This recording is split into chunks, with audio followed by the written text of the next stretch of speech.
Anyone, किसी को कोई आइडिया एसक्यूएल के बारे में? चलो कोई बात नहीं, मैं बताता हूँ। तो जैसे कि आप लोग स्टैट्स के लोग हैं सारे, तो मोस्ट ऑफ द कंपनी में जब भी आप जाओगे ना, तो सबसे पहली पोजीशन आपको ऑफर की जाएगी डेटा एनालिस्ट की, डेटा एनालिस्ट या बिजनेस एनालिस्ट। और आप बिलीव नहीं करोगे कि most of the time you will work with SQL only. आपको पाइथन की भी इतनी जरूरत नहीं पड़ेगी जितना आप एसक्यूएल करोगे वहां पे। क्योंकि क्या होता है कि एक्चुअली वी आर स्टेटिशियन, तो हमें डेटा चाहिए। एंड डेटा हम कहाँ से मिलता है? हमें डेटा बेसिस से मिलता है obviously. So most of the time we to get the data we write SQL queries.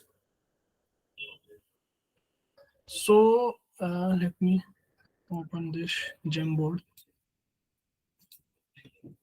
सो होता क्या है कि एसक्यूएल को यूज क्यों करते हैं, इतना फेमस क्यों है एसक्यूएल, मैं बताता हूँ आपको। जैसे कि क्या होता है कि हम कोई भी एप्लीकेशन यूज कर रहे हैं आज की डेट में, लाइक फेसबुक हुआ, इंस्टाग्राम हुआ, कोई भी शॉपिंग वेबसाइट हुई, सबसे पहले हम आईडी पासवर्ड बनाते हैं या कुछ भी करते हैं, तो हमारा डेटा हम एक डेटा प्रोवाइड कराते हैं, या फिर हम जब स्क्रॉलिंग करें तो वो भी एक डेटा ही है।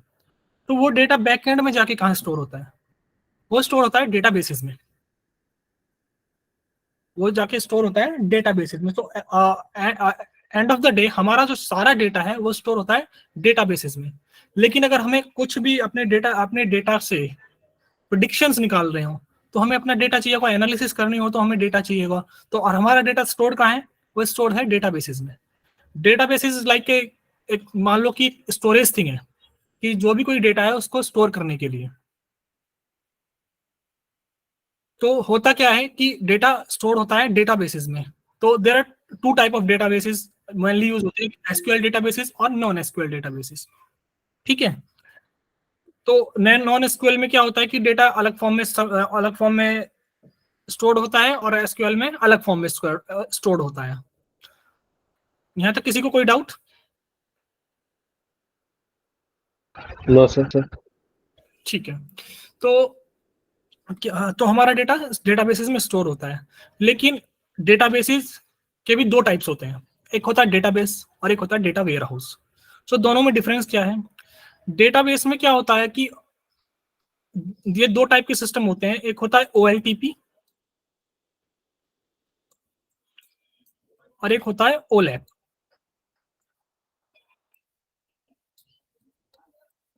ठीक है। जो OLTP होता है इसे बोलते हैं डेटाबेस,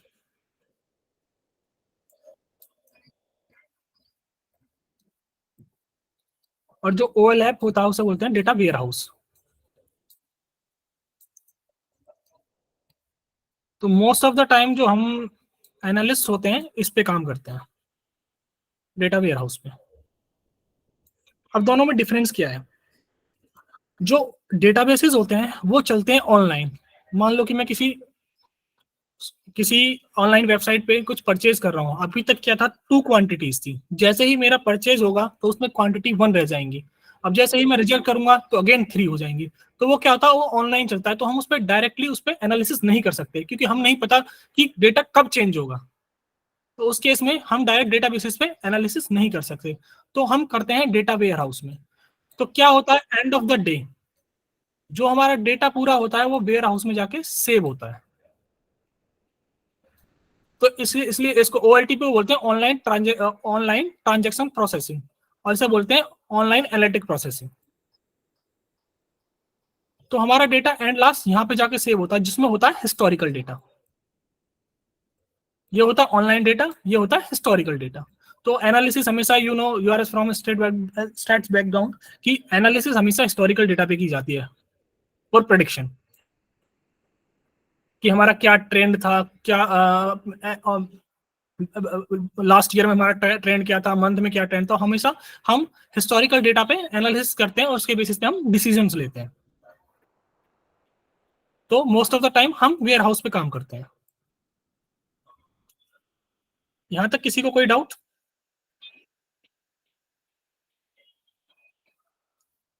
सर हाँ। सर थोड़ा लेट ज्वाइन हुआ, प्लीज एक बार रिपीट कर देंगे, sorry. Okay. So I was telling कि एसक्यूएल का हम यूज क्यों करते हैं। तो हमारे क्या होता है कि स्टार्टिंग में हम जैसे भी हम कोई भी एप्लीकेशन यूज करेंगे, या फेसबुक यूज करेंगे, या इंस्टाग्राम यूज करेंगे, या कुछ भी यूज करते हैं, हम ऑनलाइन वेबसाइट यूज करते हैं, तो हम कुछ डेटा प्रोवाइड कराते हैं, लाइक हमारी ईमेल आईडी है, पासवर्ड जनरेट करते हैं, या फिर हम कुछ भी स्क्रॉल कर रहे हैं, इसको कार्ट में डालते हैं। एंड ऑफ द लास्ट वो सारी चीजें स्टोर कहाँ होती हैं? जाके डेटाबेस में स्टोर होती हैं। एक बैकएंड होगा ना जहां से हमारी सारी चीजें उठ के आ रही है। जैसे कि मैं लॉग आउट कर दूं तो मैं अगर आईडी पासवर्ड डालता हूं, मैं लॉग इन कर लेता हूं, लेकिन अगर मैं आईडी पासवर्ड गलत डालूंगा तो मैं लॉग इन नहीं कर पाऊंगा। तो वो चेक कहाँ कर रहा है? वो कुछ चेक कर रहा है ना, वो डेटा स्टोर होता है जाके डेटाबेसेस में। ठीक, तो डेटाबेसेस भी टू टाइप के होते हैं, OLTP और OLAP। OLTP होते हैं ट्रांजेक्शनल यूनिट्स, यानी कि जो मेरा ऑनलाइन काम चल रहा है लगातार, जैसे कि मेरा अभी क्या है, मैं कोई शर्ट परचेज कर रहा हूँ, तो उसमें क्वांटिटी 3 दिखा रहा था, लेकिन जैसे ही मैं परचेज कर लूंगा तो उसमें क्वांटिटी 2 दिखाने लगेगा, लेकिन अब फिर मैं दोबारा से रोल बैक करूंगा तो वो 3 दिखाने लगेगा। तो क्या होगा? वो ऑनलाइन प्रोसेस हो रहा है, तो डेटा फ्रिक्वेंटली चेंज हो रहा है, तो मैं उस पर एनालिसिस नहीं कर सकता। और हम एनालिसिस सिर्फ हिस्टोरिकल डेटा के बेसिस पे करते हैं। तो डेटा बेसिस पे हम डायरेक्ट एनालिसिस नहीं कर सकते, तो हम कहाँ जाते हैं? हमारा एंड ऑफ द डे जो हमारा डेटा है वो जाके सेव होता है वेयर हाउसेज में, डेटा वेयर हाउसेज, जो कि एनालिटिक प्रोसेसिंग यूनिट होती है, जहां पे हम अपना डेटा सेव करते हैं और हिस्टोरिकल डेटा पे हम एनालिसिस करते हैं। आया समझ में? Yes sir. ओके, सो हम तो डेटाबेस पढ़ रहे हैं और वेयर हाउस पढ़ रहे हैं, तो हम एसक्यूएल क्यों पढ़ रहे हैं? तो क्या होता है कि जो मेरे ऑपरेशंस होते हैं, जो कि मुझे डेटा चाहिए या कुछ भी चाहिए, वो मैं एसक्यूएल के थ्रू इन डेटाबेसेस से कम्युनिकेट करता हूँ कि मुझे कौन सा डेटा चाहिए और कौन सा नहीं चाहिए। वो मैं एसक्यूएल के मुझे कौन सी चीजें मेरे काम की है नहीं है, वो एसक्यूएल के थ्रू मैं फैच करता हूँ। ठीक है, तो एसक्यूएल क्या है? Structured query language. It is a database language. Simple term में इसको बोलते हैं database language. It is use to communicate with the databases. ये डेटाबेस से कम्युनिकेशन के लिए यूज होती है। ठीक है, अब डेटाबेस भी जैसे मैंने बताया था कई टाइप के होते हैं। एक होता है एसक्यूएल बेस्ड और एक होता है non SQL database. SQL databases वो होते हैं जिनमें मैं एसक्यूएल लिख के उनसे कुछ भी ऑपरेशन करा सकता हूँ। नो एसक्यूएल में डेटा अलग फॉर्म में सेव होता है। तो डेटा को मैनेज करने के लिए देयर आर मल्टीपल सिस्टम। तो एक सिस्टम होता है डीबीएमएस, जिसे बोलते हैं डेटाबेस मैनेजमेंट सिस्टम। अब हमारा डेटा आया, डेटा तो कैसे भी फॉर्म में आ सकता है। लाइक जैसे मैंने बताया था कि डेटा हमेशा कंप्यूटर्स में चीजें बाइनरी की फॉर्म में चलती हैं। तो उसको और डेटा क्या है? मल्टीपल डेटा हो सकता है, एक साथ बहुत सारा डेटा आ सकता है। उसको मैनेजमेंट करने के लिए सम सिस्टम्स होते हैं डीबीएमएस, डेटाबेस मैनेजमेंट सिस्टम। अलग अलग कंपनियां अलग अलग अपना प्रोवाइड कराती हैं, सब में कॉन्सेप्ट सेम ही होता है, डीबीएमएस डेटाबेस मैनेजमेंट सिस्टम। इसमें एक सिस्टम होता है RDBMS, relational database management system, DBMS. ये अलग कॉन्सेप्ट है, ये हमारे काम का नहीं है, तो हम इसको डिस्कस नहीं करेंगे। वैसे मैं बता दूंगा आपको कि इसमें होता क्या है। तो आरडीबीएस में क्या होता है कि डेटा जो स्टोर्ड होता है वो होता है टेबल्स की फॉर्म में। जो मेरा डेटा सेव होता है वो होता है आरडीबीएमएस में टेबल्स की फॉर्म में। तो यहाँ पे कुछ कॉलम का नेम होगा, यहाँ पे कुछ कॉलम का नेम होगा, ये एप्लीकेशन है, यहाँ से आईडी पासवर्ड आए तो ये यहाँ पे जाके सेव होते हैं। एक जैसे ही नया डेटा आता है एक रो बनती चली जाती है। तो इसमें क्या होता है? डेटा जो सेव होता है वो होता है टेबल्स की फॉर्म में, लाइक डेटा फ्रेम। तो ये होता है एक, इसको बोलते हैं स्ट्रक्चर्ड डेटा।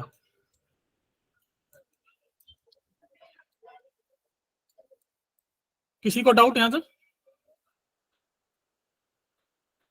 ओके, सो स्ट्रक्चर्ड फॉर्म में सेव होता है आरडीएमएस में। अब इसको रिलेशनल क्यों बोल रहे हैं फिर?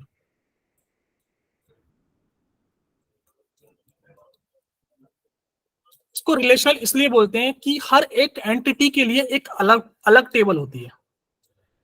मान लो मैं कस्टमर हूं, तो मेरी कस्टमर की अलग टेबल होगी। कस्टमर में सिर्फ कस्टमर की डिटेल सेव होगी। फिर ऑर्डर है, इसमें ऑर्डर की डिटेल अलग सेव होगी। ये आइटम है, इसमें आइटम की टेबल अलग सेव होगी। तो मैं जब मुझे डेटा चाहिए होगा, लेकिन इनमें क्या होता है, इनमें कुछ रिलेशंस बने होते हैं, एक दूसरे से कनेक्टेड होती हैं ये टेबल्स, कि अगर मुझे इस कस्टमर के लिए आइटम्स चाहिए तो मैं यहाँ पे जाऊंगा ना, तो कुछ रिलेशन तो होगा ना, इसलिए इसे आरडीबीएमएस बोलते हैं, रिलेशनल डेटाबेस मैनेजमेंट सिस्टम। तो there are multiple type of RDBMS like MySQL or Postgres, PLSQL. There are different type of RDBMS, but concept सब में सेम होता है, थोड़ा बहुत सिंटेक्स चेंज होगा, सब में SQL सेम टाइप की ही यूज होती है, लॉजिक सबका सेम रहता है। तो हम जो यूज करेंगे वो यूज करेंगे हम MySQL। ठीक है,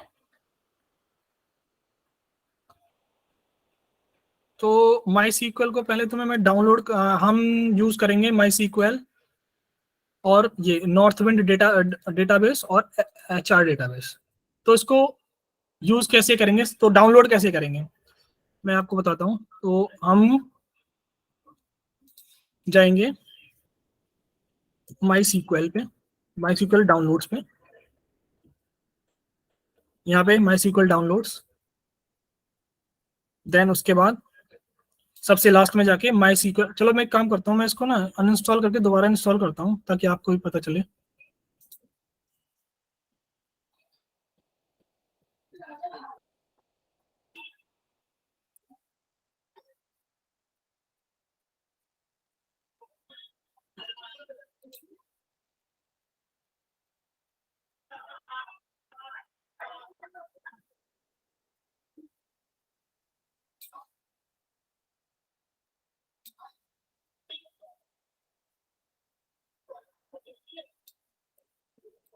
ये जितने भी माई सीक्वल वाले हैं मैं सबको अनइंस्टॉल कर रहा हूँ उनको।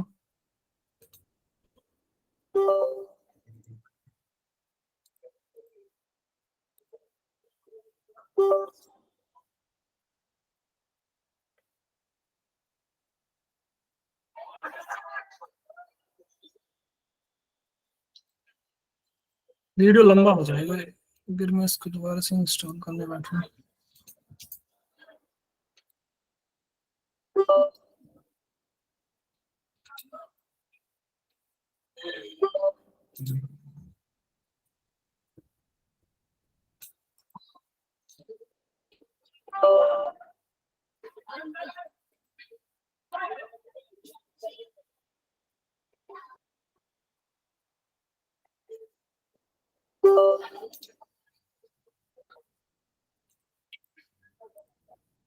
मेरी स्क्रीन विजिबल है ना?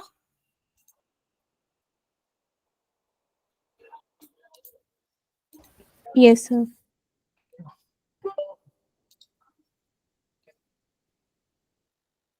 ये सारी चीज इंस्टॉल होती है एक साथ माई सीक्वल के साथ, वैसे थोड़ा टाइम भी लेता है इंस्टॉल होने में।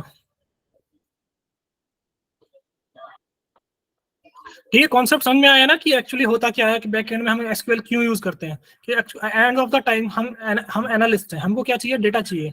तो डेटा हर बार हम किसी से मांगेंगे थोड़ी, तो क्या होता है, हमें वेयर हाउस का एक्सेस मिलता है, हम उसके बेसिस पे जो डेटा हमारे रिक्वायरमेंट होता है उसका डेटा की एसक्यूएल क्वेरी लिखते हैं और उसके बेसिस पे हम एनालिसिस करते हैं। क्योंकि कंपनी में क्या होता है, बहुत सारा डेटा होता है, एक दो टेबल नहीं होती, लाखों टेबल होती है वहां पे, हर एक एंटिटी की अलग अलग टेबल होती है। एंटिटी समझ रहे हो ना, एक ऑब्जेक्ट, जैसे कि कस्टमर एक ऑब्जेक्ट है, आइटम जो है वो एक ऑब्जेक्ट है।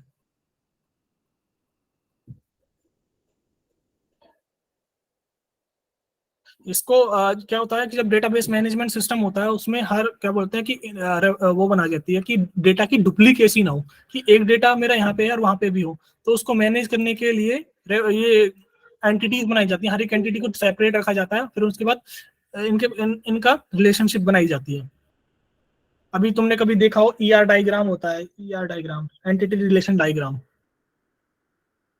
सर्च करना नॉर्थ विंड का, जो हम डेटाबेस यूज करेंगे उसका ईआर डायग्राम सर्च करना, तो आपको आइडिया मिलेगा कि हाँ कि कैसे कैसे चीजें कनेक्टेड होती हैं। जब हम जॉइंस पढ़ेंगे तो उसमें होता है प्राइमरी की और फॉरेन की, वहां पे देखेंगे कि जो फॉरेन की बेसिस पे हम टेबल्स को ज्वाइन करते हैं।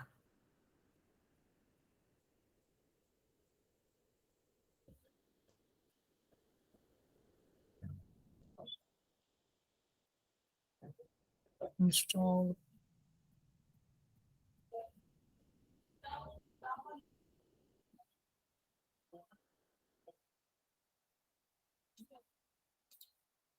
तो यहाँ पे जाएंगे माई SQL कम्युनिटी जीपी डाउनलोड्स, इस पे क्लिक करेंगे।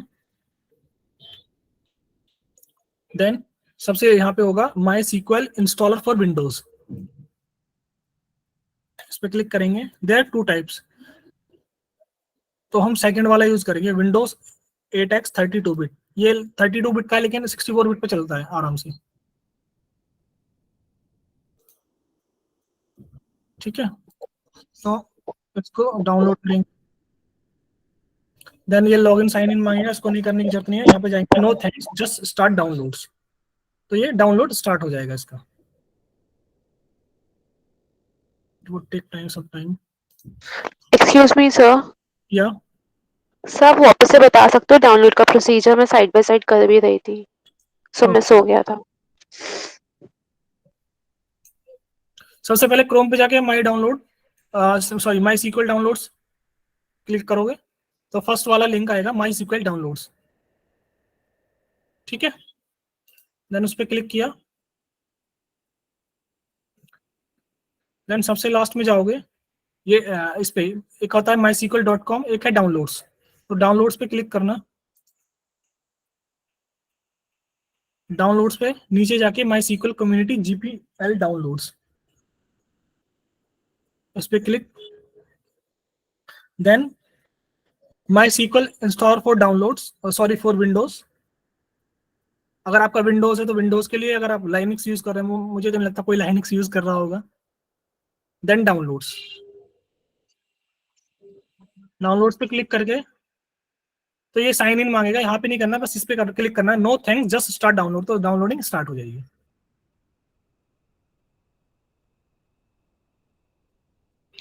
ओके सर, हो गया। ठीक है, ठीक है। देन जब ये डाउनलोड हो जाएगा तो इस पे डबल क्लिक, ये अपना आप एक पॉपअप खोल के देगा।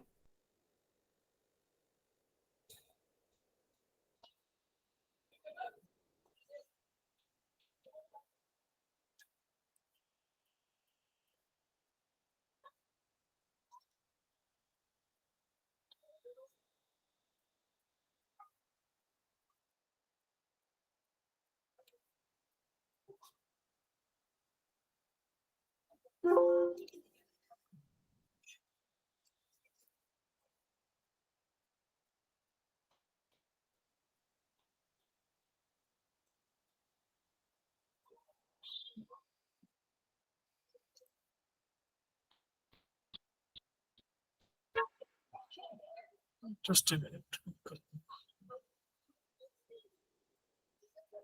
ये इंस्टॉल नहीं हुआ था ना, इसलिए दिक्कत कर रहा है थोड़ा।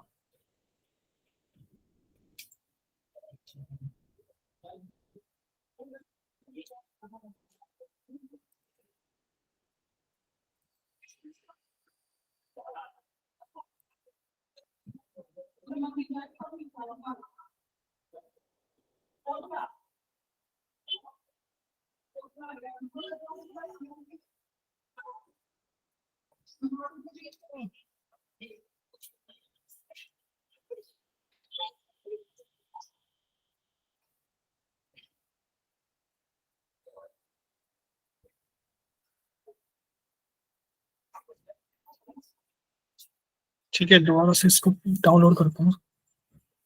डबल क्लिक करोगे तो प्रिपेयरिंग टू इंस्टॉल।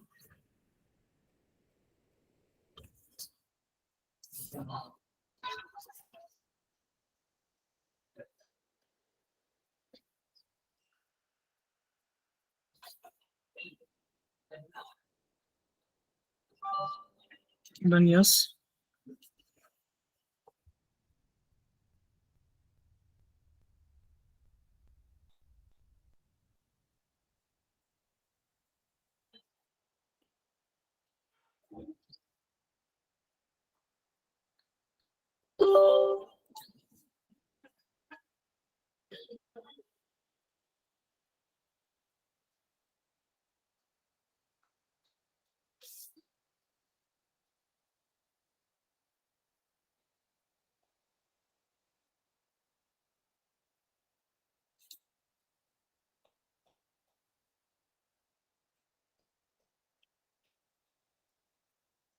ठीक है, इट विल आस्क फॉर, तो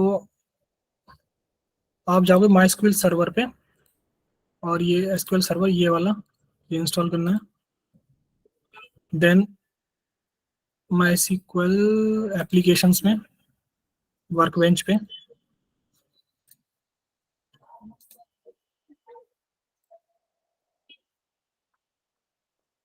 नेक्स्ट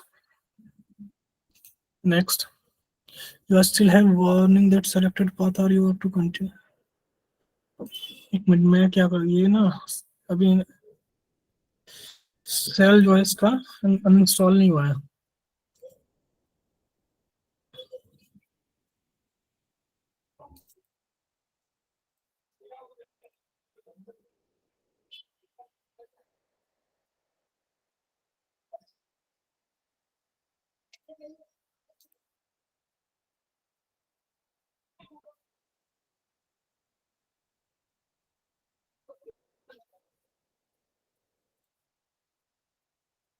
थोड़ा टाइम लग रहा है इसमें।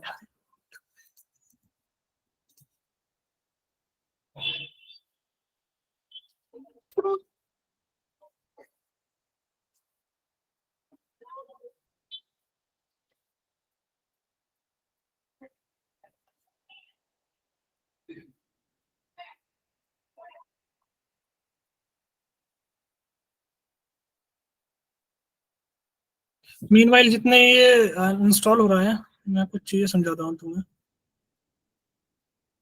ठीक है। तो जैसे कि हमारे टेबल्स हैं, एक आरडीबीएमएस में हमारे टेबल्स होंगे। सबसे पहले क्या होगा, हमारा एक डीबीएमएस होगा, डेटाबेस मैनेजमेंट सिस्टम होगा, जो कि हमारा माई एसक्यूएल है, जो अभी हमने देखा था वो होगा। उसके अंडर हमारे डेटाबेसेस होंगे,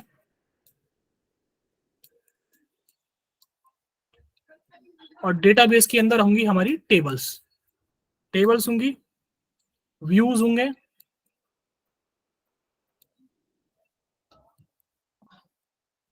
प्रोसीजर्स होंगे,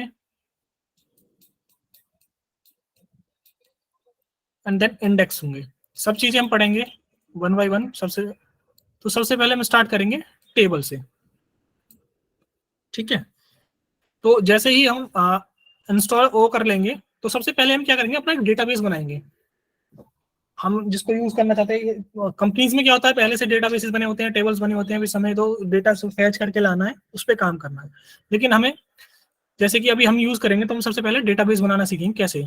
तो डेटाबेस बनाने के लिए सिंपल कमांड होती है, ये समझो कि एसक्यूएल जो है ना, सिंपल इंग्लिश है, सिंपल इंग्लिश यूज करनी है हमें। जैसे कि मुझे डेटाबेस क्रिएट करना है, तो क्रिएट डेटाबेस, और फिर हम अपने डेटाबेस का नाम देंगे, जो भी हमें डेटाबेस का नाम देना, माई डेटाबेस। तो ये डेटाबेस क्रिएट हो जाएगा। अब मेरा डेटाबेस क्रिएट हो गया, अब मुझे क्या करना है, मुझको यूज करना है इस डेटाबेस को। तो मैं क्या करूंगा, यूज माई डेटाबेस, जो मेरा डेटाबेस था उसको हम यूज करेंगे। तो हम इस डेटाबेस के अंदर आ जाएंगे। जो भी डेटाबेस हम हम जैसे मान लो कि हर चीज का एक नया अलग डेटाबेस बना है, कस्टमर्स का अलग डेटाबेस बना रखा है, आइटम्स का अलग डेटाबेस बना, सबका अलग अलग डेटाबेस बना हुआ है। लेकिन हमें जिस डेटाबेस को यूज करना है, जिससे डेटा फैच करके लाना, उसके लिए हम यूज कमांड करेंगे, तो हम उस डेटाबेस के अंदर आ जाएंगे। अब इसकी हम टेबल्स को यूज कर सकते हैं, व्यूज को यूज कर सकते हैं, प्रोसीजर को यूज कर सकते हैं, इंडेक्सेस को यूज कर सकते हैं, ठीक है।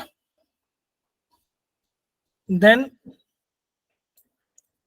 जब हम डेटाबेस के अंदर आ जाएंगे, तो कंपनीज में या कहीं भी, जैसे कि अभी मैं डेटाबेस दिखाता नॉर्थन विंड, वो हर जगह बनी होती हैं टेबल्स। तो लेकिन हम अपनी टेबल्स बनाना चाहते हैं, तो उसके लिए भी सिंपल कमांड है, क्रिएट टेबल। टेबल का नाम,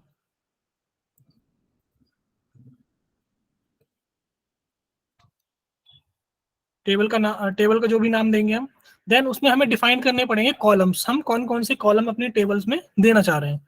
जैसे कि मान लो आईडी कॉलम दे दिया, फिर जैसे मैंने इसको आईडी दिया, तो फिर मुझे क्या करना है, मैं इसका डेटा टाइप दूंगा कि ये आईडी कैसी होनी चाहिए। तो they are multiple data types in MySQL.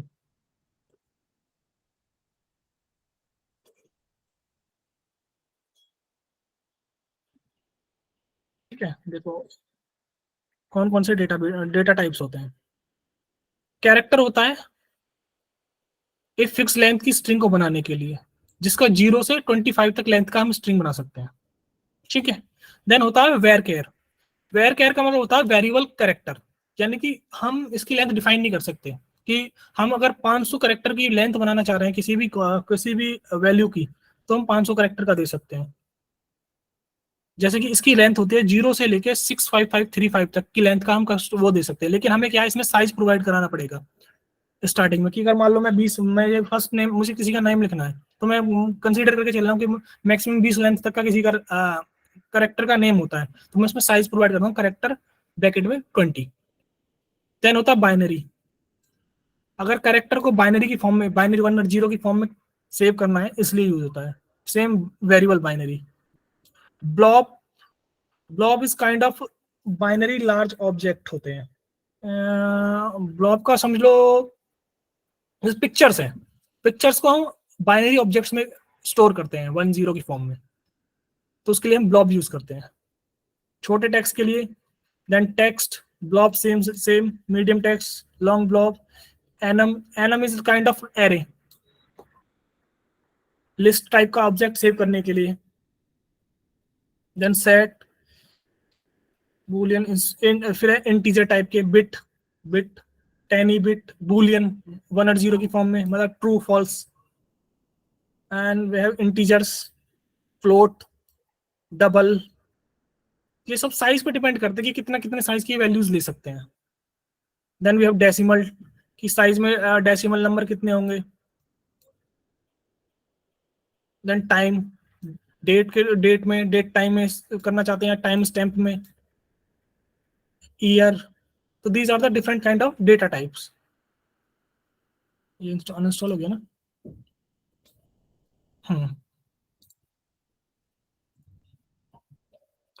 इसको इंस्टॉल करते हैं. ठीक है, यहां तक समझ में आया डेटा टाइप्स के बारे में. जेम बोर्ड का है, हाँ. तो हम आईडी फिर यहाँ पे इसका डेटा टाइप लिखेंगे.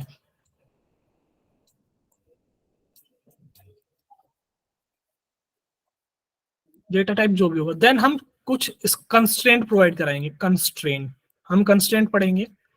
अभी ये समझो कि बस कंस्ट्रेंट कुछ नहीं है कि हम एक डेटा पे कुछ कंडीशंस लगा रहे हैं कि हमारी आईडी कैसी होनी चाहिए. हम कंस्ट्रेंट मतलब कि कुछ रूल्स हैं हमारे डेटा पे, कि जो मेरा आईडी कॉलम है इस पे मैंने कुछ रूल लगा रखा है. क्या रूल कैसे हो सकते हैं कि मेरी आईडी की वैल्यू कभी भी नल नहीं होनी चाहिए, मतलब जब भी कोई नल वैल्यू आए तो ये मुझे एरर दे दे. ये जो भी वैल्यू अगर कोई डेटा पास करेगा, अगर वो आईडी नल आ रही है, तो वो मतलब आईडी प्रोवाइड नहीं कर रहा है, तो मेरा डेटा को लेगा नहीं, एरर प्रोवाइड कराएगा. सेम नल दूसरा, कि ये प्राइमरी, मतलब ये प्राइमरी की, मतलब ये वैल्यू, सॉरी प्राइमरी, यूनिक होनी चाहिए. यूनिक मतलब कि जो वैल्यू एक बार टेबल में आ चुकी है वो आईडी में दोबारा नहीं आनी चाहिए, ये हमेशा यूनिक हो. तो इस टाइप के कंस्ट्रेंट्स होते हैं, कुछ रूल्स होते हैं किसी भी डेटा पे. तो जब हम कंस्ट्रेंट पढ़ेंगे जब उसमें आएंगे. ठीक है.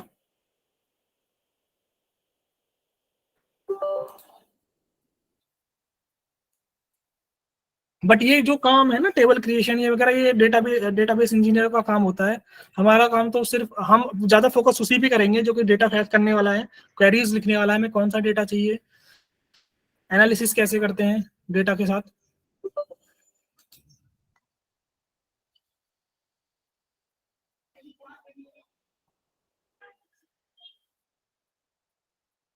तो यार इट इज इंस्टॉलिंग.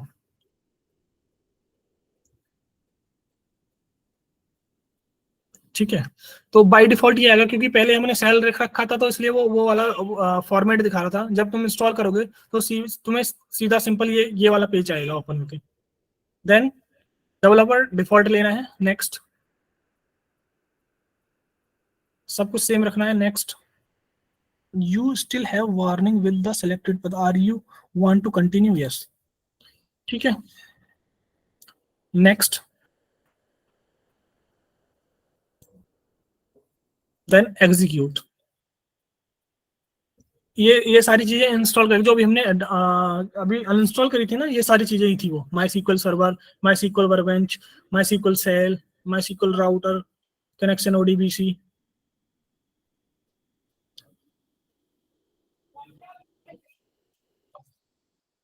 वर्कबेंच क्या है? ये सबसे पहले समझते हैं माई सीक्वल सर्वर क्या होता है। जो किसी भी डेटाबेस मैनेजमेंट सिस्टम का जो स्ट्रक्चर होता है क्लाइंट सर्वर टाइप का होता है। क्लाइंट सर्वर टाइप का मतलब क्या होता है कि ये क्लाइंट, मैं यहाँ पे हूँ और मेरी जो डेटा है यहाँ स्टोर है। मतलब कि एक सिस्टम पे मैंने डेटा को, जो मेरा डेटा है यहाँ पे जाके स्टोर होगा। लेकिन क्लाइंट क्या है? क्लाइंट एक फ्रंट एंड है। जैसे कि मैं जहाँ पे क्वेरीज लिखूंगा वो एक मेरा फ्रंट एंड है। ये बैक एंड में क्वेरीज कहाँ जाती हैं? ये मेरे सर्वर पे जाती हैं, जहाँ पे मेरा डेटा एग्जैक्टली स्टोर्ड है। लेकिन हमारे सिस्टम में क्या होता है? हमारे पास तो एक ही सिस्टम है, तो हम अपने ही सिस्टम को सर्वर बना लेते हैं, बाय डिफॉल्ट ही बना लेता है। और जो हमें वर्क बेंच जो मैं दिखा रहा था अभी, वो एक क्लाइंट है। तो मैं क्वेरी रखूंगा, वो बैकएंड में वहां पे जाएंगे। लेकिन इसके बीच में एक चीज और होती है, सेल। सेल के थ्रू ये सारा काम होता है। तो सेल के थ्रू ये कम्युनिकेट करते हैं बीच में। सेल सेल को एक मान लो मिडिल वेयर है।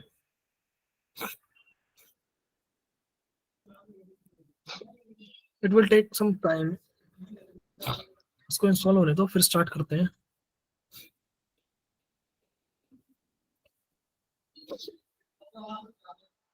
आप अपने सिस्टम में भी ट्राई कर सकते हो, करते रहो साथ साथ ही।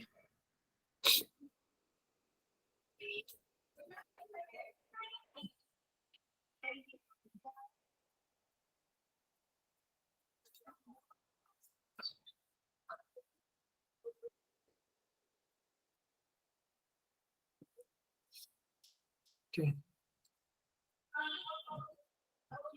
अभी तक जो मैंने बताया, किसी को कोई डाउट हो तो पूछ सकता है अभी भी। एक चीज और डाउनलोड करनी होगी आपको नॉर्थ विंड डेटाबेस करके सर्च करना गूगल पे, और ये यहाँ पे जाना north wind sample database. Download option है इसको, एक मिनट, फ्री डाउनलोड गिट पे है।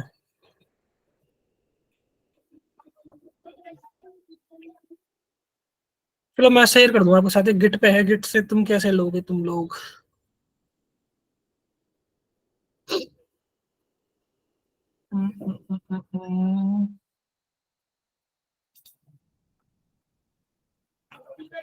रहने दो, मैं शेयर कर दूंगा आप लोगों के साथ। मैं उसी ना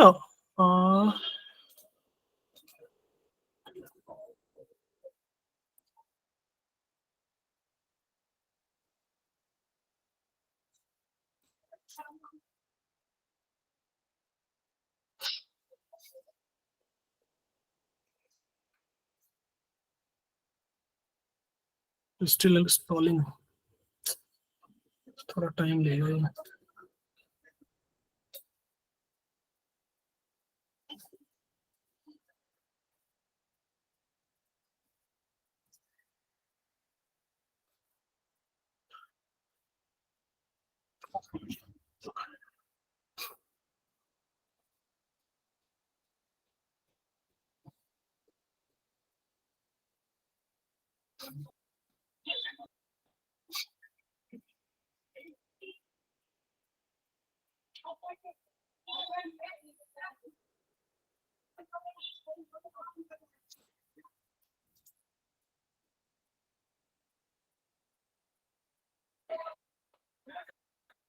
मैंने डेटा का फोल्डर बनाया था। किसी को याद है जब मैंने डेटा शेयर किया था तो मैंने किसी उसमें डाला था? डेटा इंजेक्शन नहीं है।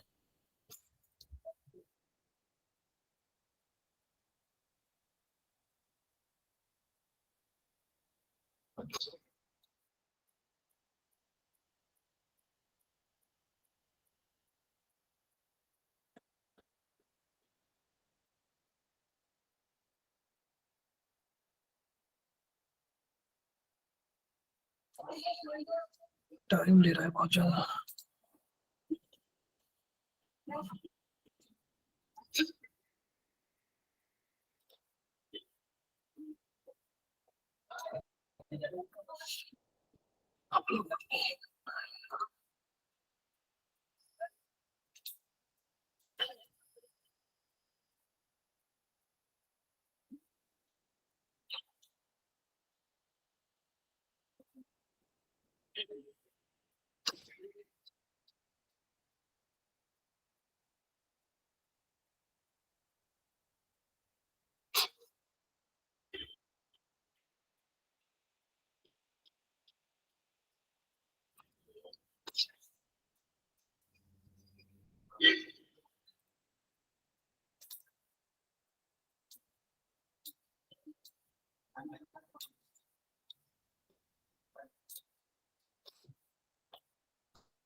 यहाँ से ये दोनों फाइल्स और डाउनलोड कर लेना, एक फोल्डर में रख लेना।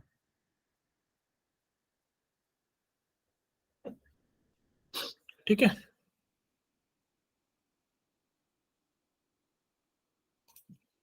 हो जाए यार इंस्टॉल, बहुत टाइम ले रहा है।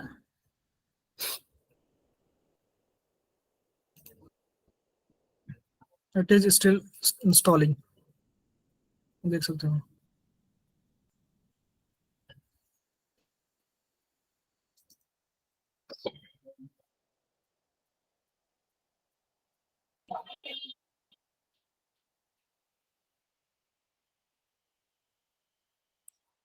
किसी का इंस्टॉल हुआ, किसी ने किया?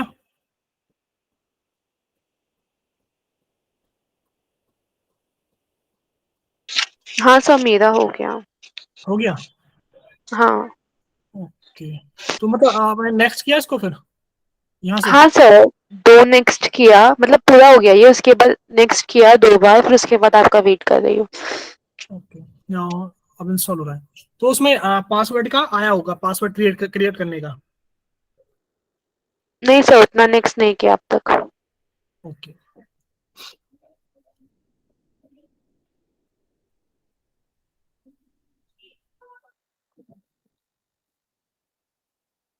सर ये जो आपने लिंक भेजा है उसे डाउनलोड करना जरूरी है इसके लिए? हाँ हम उसी में यूज करेंगे ना, अगर प्रैक्टिस करनी है तो आपको करना ही पड़ेगा। ओके। बाकी जो मैं क्वेश्चंस, कुछ मेरे पास क्वेश्चंस हैं, मैं वो क्वेश्चंस दूंगा ना, तो वो भी उसी पे बेस्ड है, लाइक असाइनमेंट समझ लो, तो आपकी प्रैक्टिस अच्छी हो जाएगी।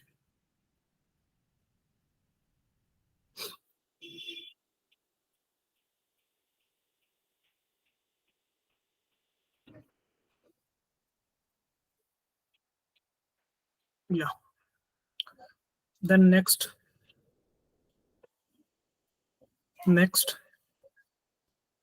सेम नेक्स्ट, या फर्स्ट वाले को use strong password encryption for authentication, next.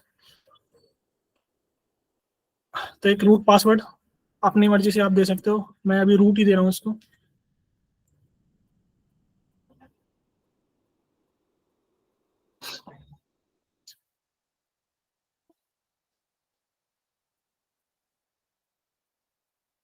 Next and execute.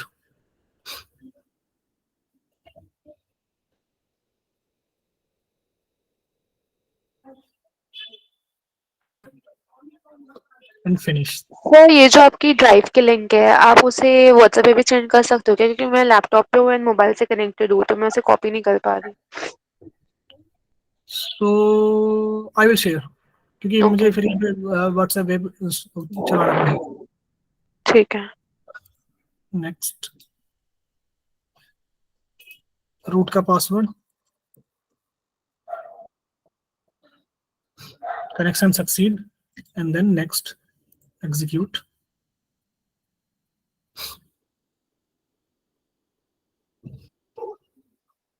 Sir मेरे इसमें कुछ होस्ट नेम करके आ रहा है, उसमें क्या डालना है? होस्ट नेम कुछ नहीं, वो अपने आप लेगा, लोकल लेगा, वो लोकल होस्ट लेगा। ओके बाय डिफॉल्ट वो अपने आप लोकल होस्ट ले लेगा, या आईपी एड्रेस लेगा 172.127.00.1 करके। हाँ सर, आईपी एड्रेस ही डालने बोल रहा है, तो उसमें क्या डालना है? उसमें कुछ मतलब लोकल होस्ट लिख दो खाली। क्या लिख दूं? Local host, LOCAL okay HOST, capital में सर, सॉरी स्मॉल में सर। ओके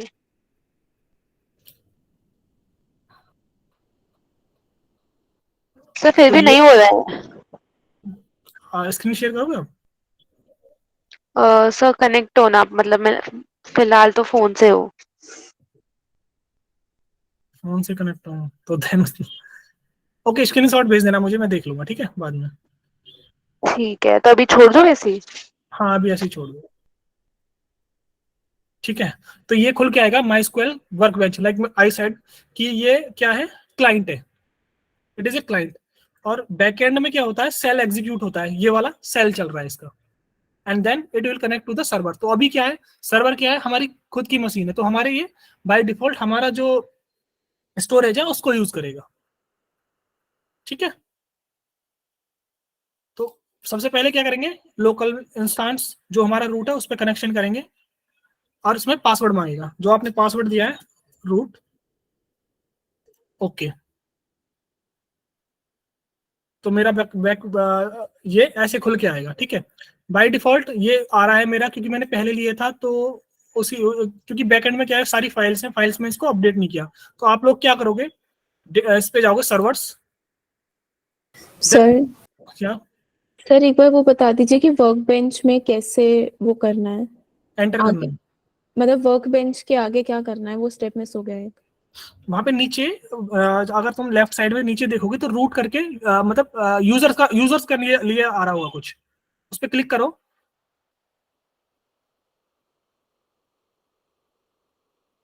आ रहा है कुछ? हाँ सर, वो वहाँ पे पासवर्ड डाल के फिर ये ओपन हो हाँ जाएगा ना? पासवर्ड करोगे डायरेक्ट इसी पेज पे आ जाओगे आप लोग, ओके सर। ठीक है। देन आप जो मैंने दो फाइल्स शेयर शेयर की हैं आपके साथ, तो उसमें क्या जाओगे, सर्वर पे जाओगे, then data import. Data import में आप इसके बाद इंपोर्ट फ्रॉम डिस्क में सेकंड वाले ऑप्शन को सर कर सेलेक्ट करोगे, import from self content file, okay. Then उस फाइल को सर्च करोगे कहाँ पे आपने वो करी है, जैसे मेरा ये था HR स्कीमा माई SQL नॉर्थन विंड माई SQL, तो मैंने ये सर्च वो किया, ओपन। जब ये सेलेक्ट कर लोगे उसके बाद जाना इसमें import progress, and then start import, तो इट विल इंपोर्ट। और बाय डिफॉल्ट तुम्हें ये वाला यहाँ पे दिखने लगेगा, HR वाला या फिर नॉर्थ विंड वाला डेटाबेस यहाँ पे दिखना। बाय डिफॉल्ट ये 3 डेटाबेस देता है काम करने के लिए, सकीला, सिस्टम और वर्ड्स,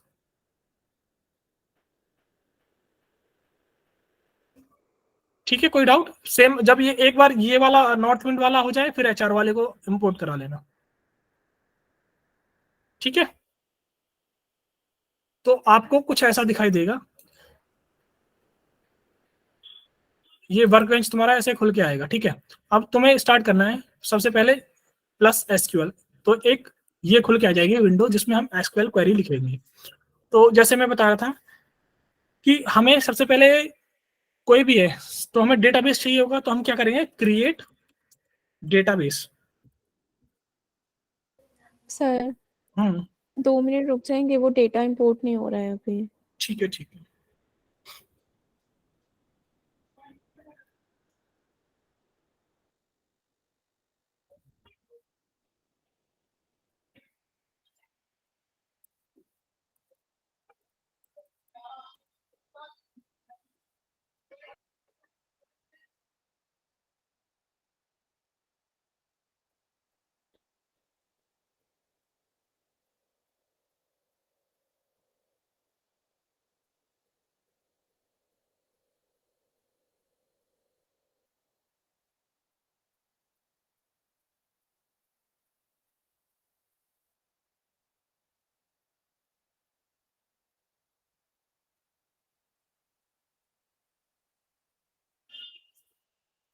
हो गया। सर आपने 2 डेटाबेसेस शेयर करे थे ना, उसमें से हाँ। कौन सा वाला इंपोर्ट करना है? दोनों कर लो, बेस्ट स्टार्टिंग में नॉर्थ विंड वाला कर लो अभी। अच्छा ठीक है सर, आप कंटिन्यू करिए सर, वो हो गया। हो गया, ठीक है। तो लाइक आई सेड कि सबसे पहले हमें क्या करना पड़ेगा, हमें डेटाबेस क्रिएट करना पड़ेगा। तो क्रिएट डेटा, सॉरी, जैसे ही ऑप्शन आए टैब दबा दो, वो अपने आप ही कंप्लीट हो जाएगा। मैं डेटाबेस का नाम रखा हूँ माई डीबी।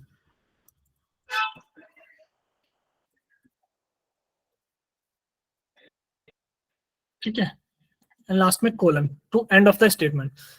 तो इसको कैसे रन कर सकते हैं, या तो सेलेक्ट करके यहां से रन कर लो, ठीक है, या फिर सीधा सेलेक्ट करके कंट्रोल एंटर दबा दो।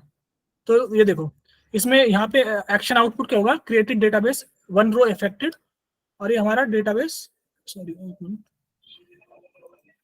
डेटाबेस क्रिएट हो गया, ये रहा माई डीबी। और मैं इस पर क्लिक करूंगा, मेरे टेबल में कुछ नहीं है, व्यू में कुछ नहीं है, स्टोर प्रोसीजर में कुछ नहीं है, फंक्शंस में कुछ नहीं है। अब मैंने डेटाबेस क्रिएट कर लिया, अब मैं इसको यूज करूंगा। तो अब इसको बंद करते हैं, use my DB, control enter. तो देखो ये अपना आप ही खुल के आ जाता है जब हम इसको यूज करते हैं। तो अब क्या है, हम डेटाबेस के अंदर हैं। अब हम क्या करेंगे, टेबल क्रिएट करेंगे। क्रिएट टेबल, मैं टेबल माई टेबल कर देते हैं, ठीक है। अब माई टेबल में मुझे प्रोवाइड कराना है क्या क्या, मुझे कॉलम्स बनाने हैं। जो भी मेरी टेबल क्रिएट होगी डेटाबेस में वो कैसी होगी। तो मैंने टेबल का फर्स्ट कॉलम जो है आईडी ही रखा है, और ये किस टाइप का रखा है, इंट टाइप का। देन कॉमा, फिर मैंने रखा है नेम, जो कि मैंने रखा है वेयर केयर, और मैं इसको 20 लेंथ का ले रहा हूँ कि मैक्सिमम मेरी जो लेंथ होगी 20 होगी किसी भी नेम की। Then job, same where care,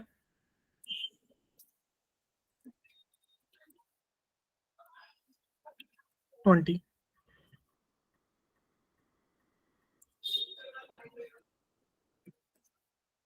then job name, ठीक है, इतना ही रखते हैं। ये 3 कॉलम क्रिएट कर रहा हूं मैं, और मैंने इसको सेलेक्ट किया पूरा, एंड कंट्रोल एंटर। ये बता रहा है एसक्यूएल सिंटैक्स एरर। अब यहाँ पे देखोगे तो error, you have an error in SQL syntax. क्या हुआ है, सिंटैक्स एरर क्या है कि मैंने एक कॉमा जो है यहाँ पे ज्यादा दे रखा है। Then it is right now, good, control enter. So मेरी टेबल क्रिएट हो गई है। अब आप यहाँ पे इसको रिफ्रेश करोगे तो देखो इसमें एक टेबल है, माई टेबल। और माई टेबल में ये सारे कॉलम्स, इसके आईडी नेम जॉब है, और इसमें कुछ डिटेल और होंगी कि इसकी फॉरेन की क्या है। इसमें फॉरेन की में मैंने कुछ नहीं दिया है अभी। ट्रिगर्स क्या है, ये सारी चीजें हम पढ़ेंगे, ये चीजें क्या होती क्या है, ठीक है। तो अभी कुछ नहीं है। अब मैं अपनी टेबल को डिस्क्राइब करता हूँ, मैं तो मेरी टेबल दिखती कैसी है, तो उसके लिए यूज करते हैं डिस्क्राइब। डिस्क्राइब माई टेबल,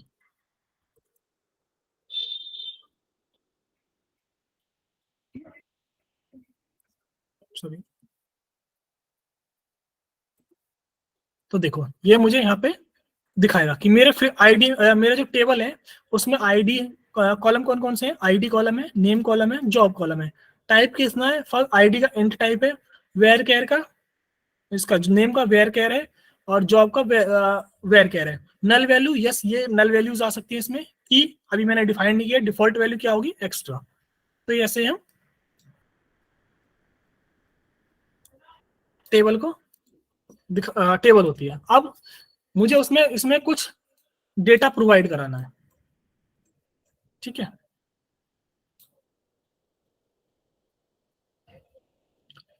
इसमें कुछ डेटा प्रोवाइड करना, तो किसमें डेटा इंसर्ट करने के लिए कैसे करते हैं, तो किसी टेबल में अगर डेटा इंसर्ट करना हो तो कैसे, इंसर्ट इनटू, एक कमांड होती है इंसर्ट इनटू, फिर टेबल का नेम माय टेबल, देन मुझे किस किस कॉलम में वैल्यूज इंसर्ट करानी है, वैल्यू में आईडी कॉलम में करानी है, नेम कॉलम में करानी है और जॉब कॉलम में करानी है, और फिर देन होता है वैल्यूज। तो देख रहे हो कितनी प्लेन इंग्लिश है। इनसाइट इनटू दिस टेबल, अगर मुझे सारे कॉलम्स में प्रोवाइड करानी है तो मैं इसको भी नहीं लिखूं तो कुछ तो भी चलेगा, ठीक है।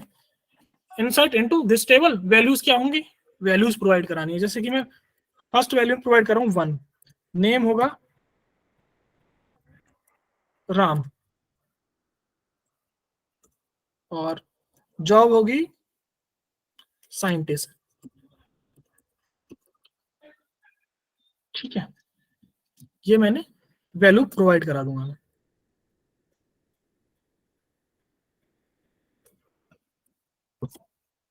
तो देखो ये बताएगा 1 रो अफेक्टेड, ठीक है। अब मैं टेबल में ये टेबल है मेरी। अब मुझे डेटा देखना किसी भी टेबल का, तो उसके लिए हम क्या करते हैं, एक कमांड होती है सेलेक्ट। सेलेक्ट स्टार, स्टार का मतलब होता है सारे कॉलम्स देखने हैं। फ्रॉम, किस टेबल से देखने हैं, माई टेबल से। अभी सेलेक्ट को हम बहुत अच्छे से डिटेल में पढ़ेंगे। I am just showing you कि हाउ डेटा लुक लाइक।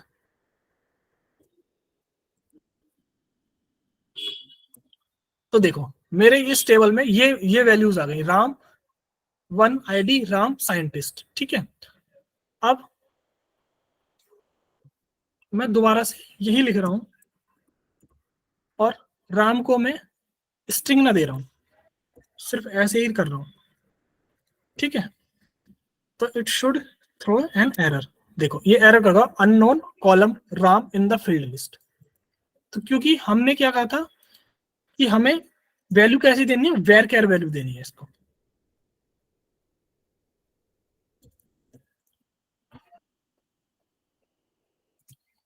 ये चीज समझ में आई यहां तक? किसी को कोई डाउट?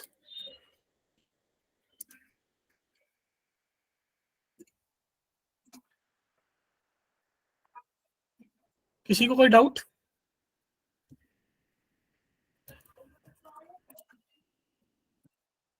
इसको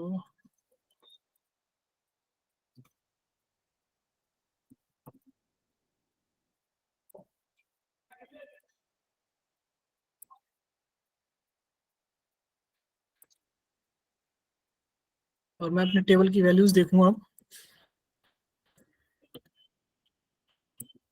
तो देखो 2 रोज अफेक्ट हो गई। कोई डाउट किसी को इसमें? अब एक चीज समझाना चाहता हूं मैं तुम्हें कि एसक्यूएल कमांड कितने टाइप की होती है। तो एसक्यूएल जो कमांड्स होती हैं वो होती हैं 3 टाइप की, डीडीएल, डीएमएल और डीसीएल। मतलब सबसे पहली होती है data definition language, data definition.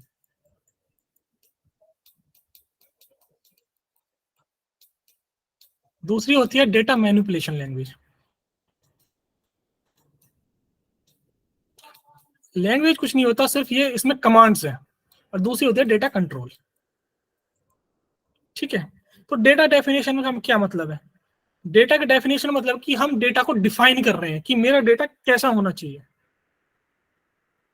कि how my data would look like, कि मेरा डेटा कैसा दिखेगा।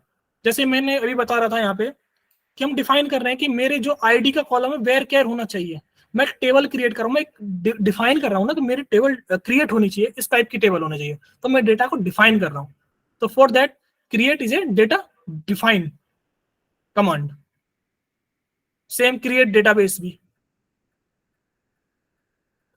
एंड देन आती है data manipulation language. Data manipulation कि मैं डेटा को फैच करूं,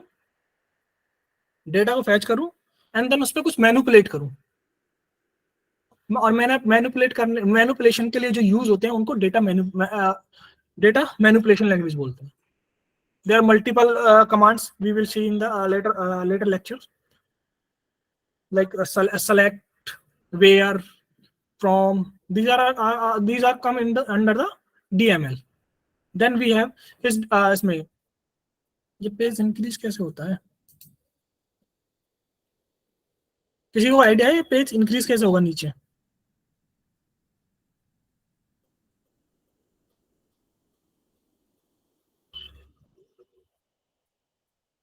ओके, लीव इट।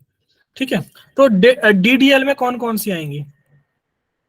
सबसे पहले तो हमने क्रिएट देखा था,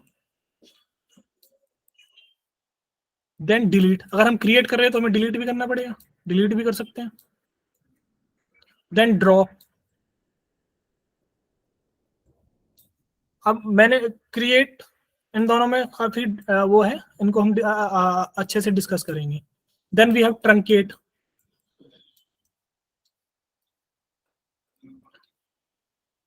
देन वी हैव, जब हमने क्रिएट किया, डिलीट किया, ड्रॉप भी कर दिया, ट्रंकेट भी कर दिया, देन वी आल्सो अपडेट। हम अपडेट भी कर सकते हैं ना। These are under data definition language.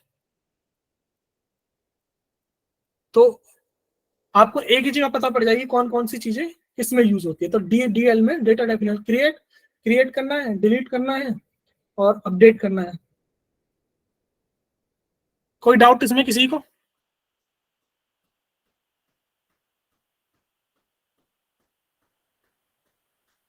ठीक है, और एक और आता है इसमें, अल्टर। अल्टर और आती है। तो हमने क्रिएट तो देख लिया, अब डिलीट और ड्रॉप देखते हैं। ठीक है, अगर देखो दो चीज होती है, डिलीट ड्रॉप। अगर मुझे किसी भी टेबल का सारा डेटा डिलीट करना है, सिर्फ डेटा, स्कीमा नहीं, इसको जो हमने डिफाइन किया ये स्कीमा होता है, इसको बोलते हैं स्कीमा। कि मेरा स्कीमा कैसा दिखाई देगा, कि मेरे कॉलम्स ये होंगे, इसमें इस टाइप की वैल्यूज आएंगी, और जो इसके अंदर आती है ये चीज होती है डेटा। जैसे one Ram scientist, one Ram Shyam teacher, these are data and this is schema. ठीक है, तो जब हम डिलीट यूज करते हैं तो डिलीट क्या करता है, अंदर का सारा डेटा डिलीट कर देता है।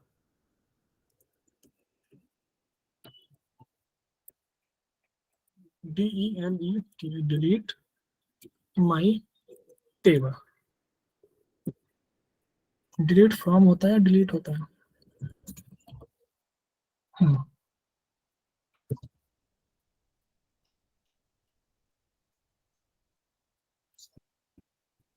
What is this? You are using safe mode. You are using safe mode.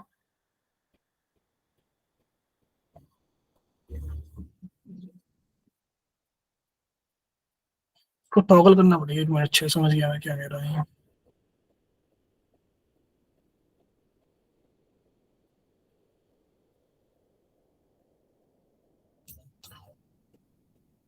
You are using safe mode and you try to update a table without a where the key column. To disable safe mode, toggle the option in preferences, SQL editor and reconnect. SQL preferences, where is SQL preferences? मतलब by default ये delete नहीं करने देता, क्योंकि कभी कभी क्या होता है ना कि डेटा पूरा डिलीट होगा, इसलिए पहले सम आस्किंग पूछता है। कॉन्फ़िगरेशन हेल्प, इसमें एक कमांड होती है, वो मुझे याद नहीं आ रही। उसमें क्या होता है कि हमें एक्सेस देना पड़ता है डिलीशन के लिए। प्रेफरेंसेस का है, टूल्स, स्क्रिप्ट।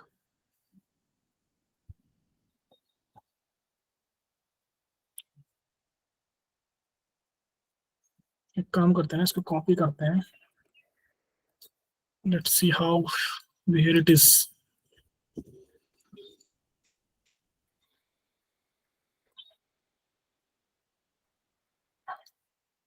बाकी डिलीट क्या है, डेटा का पूरा डिलीट करेगा, और ड्रॉप क्या करेगा, ओके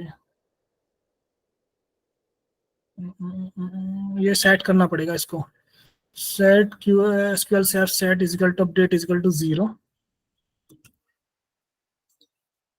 ये कुछ चीजें करनी पड़ेंगी पहले। क्योंकि बाय डिफॉल्ट क्या होता है कि ये अपने बाय डिफॉल्ट हर किसी को एक्सेस नहीं देता, तो हमें पहले सेट करना पड़ेगा कि हम डिलीट करने के लिए एक्टिव है या नहीं। Control enter. ठीक है, अब मैं अगर डिलीट करके देखूं तो अब देखो अब डिलीट हो गई है।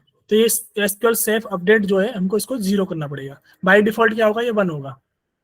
तो देखो मेरी इसमें से डेटा डिलीट हो गया। अगर मैं डेटा टेबल देखूं तो देखो इसमें कोई डेटा नहीं है, सिर्फ स्कीमा है। ठीक है, मैं दोबारा से क्रिएट कर रहा हूँ टेबल, सॉरी इंसर्ट कर रहा हूँ डेटा।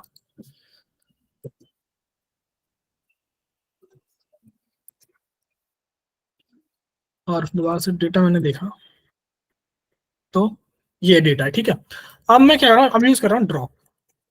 ड्रॉप क्या करता है, drop table, my table. Drop क्या करता है कि स्कीमा डेटा के साथ साथ स्कीमा को भी डिलीट कर देता है पूरा का पूरा।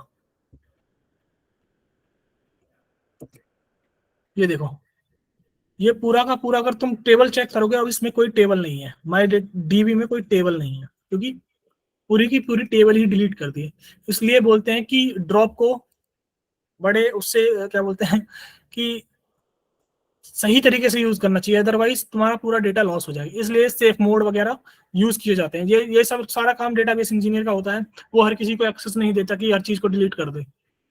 तो जो ये क्रिएशन वगैरह है सब डेटाबेस इंजीनियर का काम होता है। हम लोगों का काम सिर्फ डेटा मैनिपुलेशन लैंग्वेज पे काम होता है। किसी का कोई डाउट इसमें?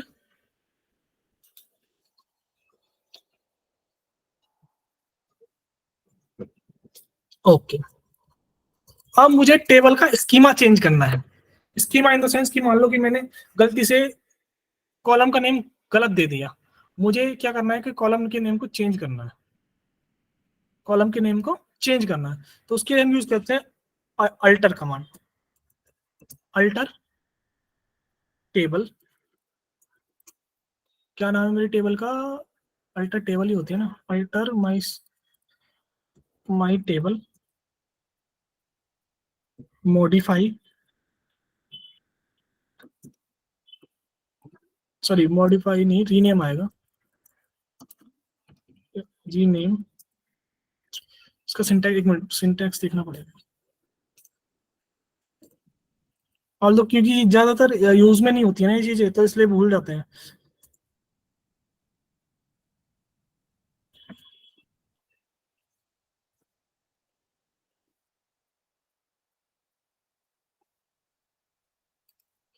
अल्टर का स्कीमा होता है इसका, ये होता है हाँ अल्टर टेबल, फिर टेबल नेम। ठीक है,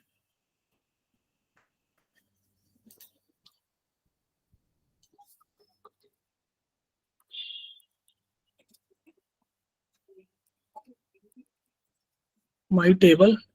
और रीनेम के लिए ये तो ऐड के लिए अगर हमें कोई कॉलम ऐड करना हो, drop column rename column. Okay,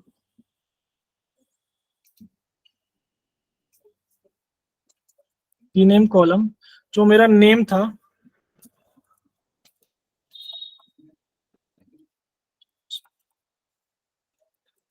to, मैं उसको बोल रहा हूँ फुल नेम।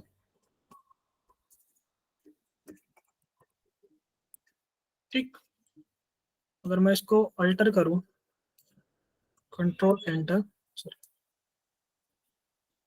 ओके हमें टेबल क्रिएट करनी पड़ेगी। हमें टेबल को ड्रॉप कर दिया था ना,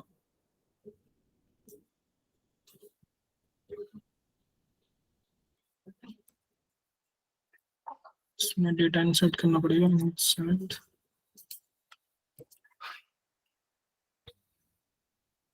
देन ये,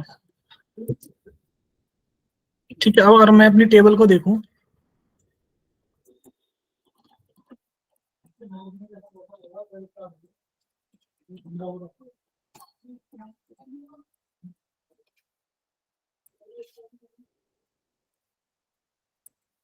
तो देखो इसका नेम चेंज हो गया, कॉलम का नेम से फुल नेम हो गया। तो मतलब हम क्या कर रहे हैं, डेटा की डेफिनेशन को जो हमारा स्कीमा है उसको चेंज कर रहे हैं। तो इसलिए से डेटा डेफिनेशन लैंग्वेज में यूज कर, अल्टर जो है डेटा डेफिनेशन लैंग्वेज में आते हैं। कोई डाउट किसी को अल्टर में? सेम अगर मुझे अंदर का डेटा अपडेट करना है, मान लो मुझे डेटा अंदर श्याम है, राम है, मैंने इसका जॉब जो है साइंटिस्ट गलत रख दिया, मुझे इसको टीचर होनी चाहिए, तो उसके लिए मैं अपडेट यूज करता हूँ। अगर बाहर का स्कीमा चेंज करना हो तो अल्टर यूज होता है, अंदर का डेटा चेंज करना है तो अपडेट यूज होता है। अपडेट, उसके बाद कॉलम नेम। अपडेट का सिंटैक्स क्या होता है?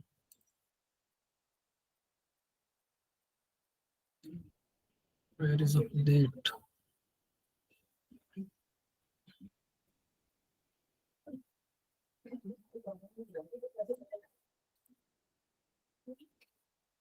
Update column name, sorry update table,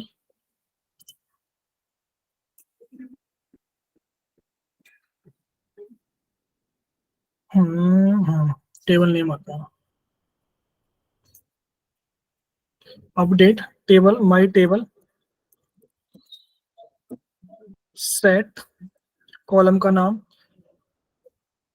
sorry job, हमें क्या, मुझे टेबल अपडेट करनी है और मुझे जॉब जो है क्या सेट करनी है, जॉब मेरी होनी चाहिए टीचर।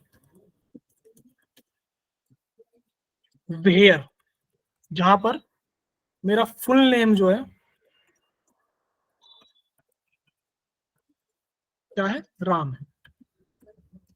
सिंपल इंग्लिश मुझे अपडेट करना है, देखो सिंपल इंग्लिश एक फ्लो बनाओ, अपडेट माई टेबल, सेट कर दो मेरे जो जॉब है उसको टीचर, वेयर मेरा फुल नेम राम हो। अब इसको एंटर कराओ एंड देन सी, तो देखो यहाँ पे इसकी जॉब अपडेट हो गई है, इसकी जॉब अब टीचर हो गई है। तो ये डेटा डेफिनेशन लैंग्वेज है, ठीक है।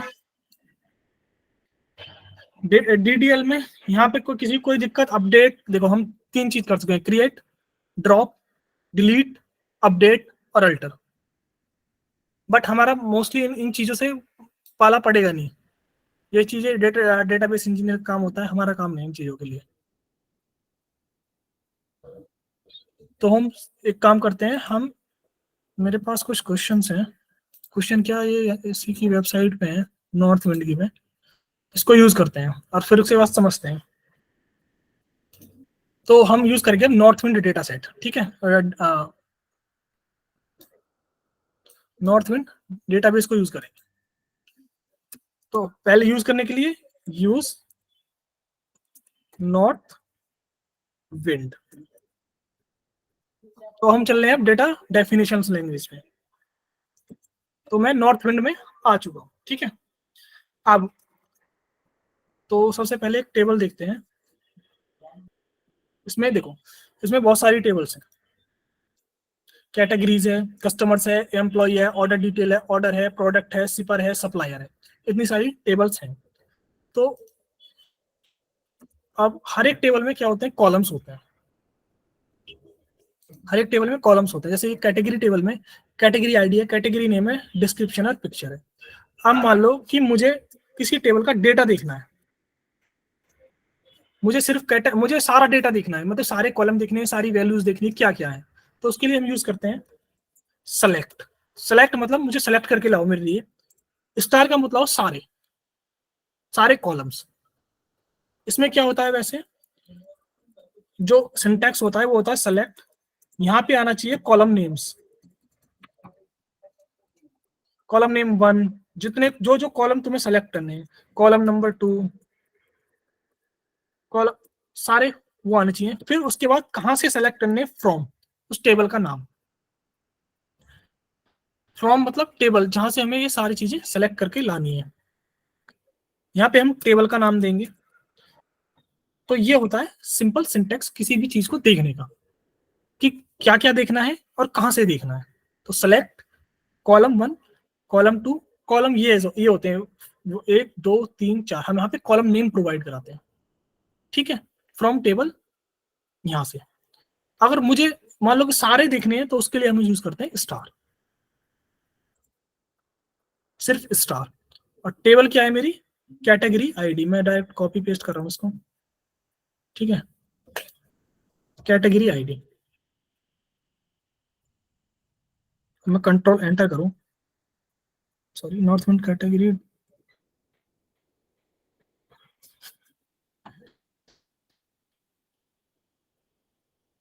सॉरी कैटेगरीज है टेबल का नाम, तो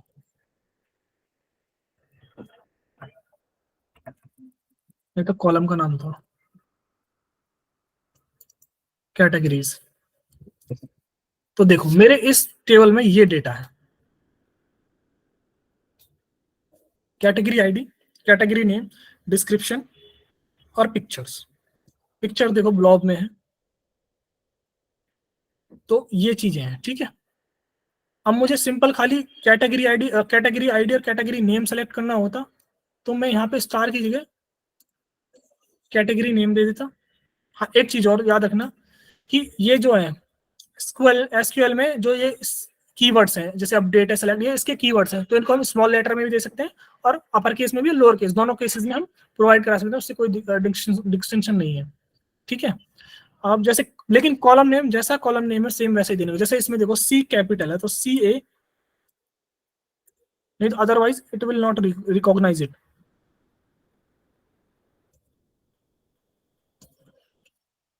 कैटेगरी आईडी कॉमा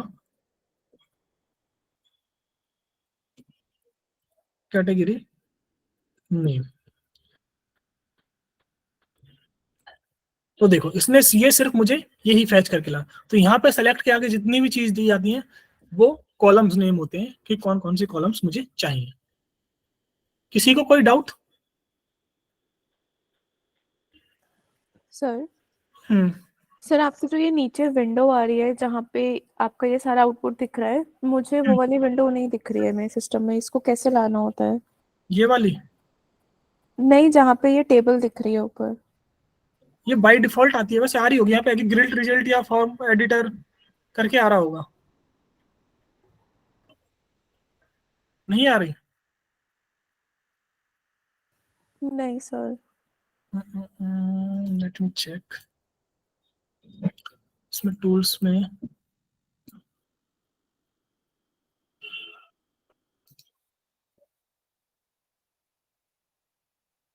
इसमें कुछ तो ऑप्शन होता होगा, मैं तो बाय डिफॉल्ट आ रही थी वैसे, ये कभी जाती नहीं है, बाय डिफॉल्ट ही आती है।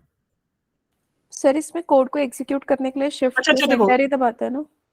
हाँ कंट्रोल एंटर, मतलब देखो ये होती है कॉलम जो होता है, जो स्क्रिप्ट्स होती हैं उनको सेपरेट करने के लिए यूज होता है, ठीक है। किसके लिए? कमेंट्स को सेपरेट करने के लिए, यानी कि स्टेटमेंट, ये एक स्टेटमेंट है। अब मैंने ये स्टेटमेंट लिख दिया, ठीक है, अगर मैं इसके सामने जाके भी, अगर या इसके बीच में भी जाके कहीं कंट्रोल एंटर दबाऊंगा तो सिर्फ यही स्टेटमेंट एग्जीक्यूट होगा, इससे ऊपर ऊपर वाले नहीं, क्योंकि हम सेपरेट कर चुके हैं। लेकिन अगर मैं यहाँ कॉलन नहीं दूंगा ना, तो ये पूरा लाइन एग्जीक्यूट होगा यहाँ से लेके यहाँ तक, तो इसलिए कॉलन देते हैं सेपरेट करने के लिए। ये यहाँ पे देखो कोने पे जाके थर्ड वाले को सिलेक्ट करो,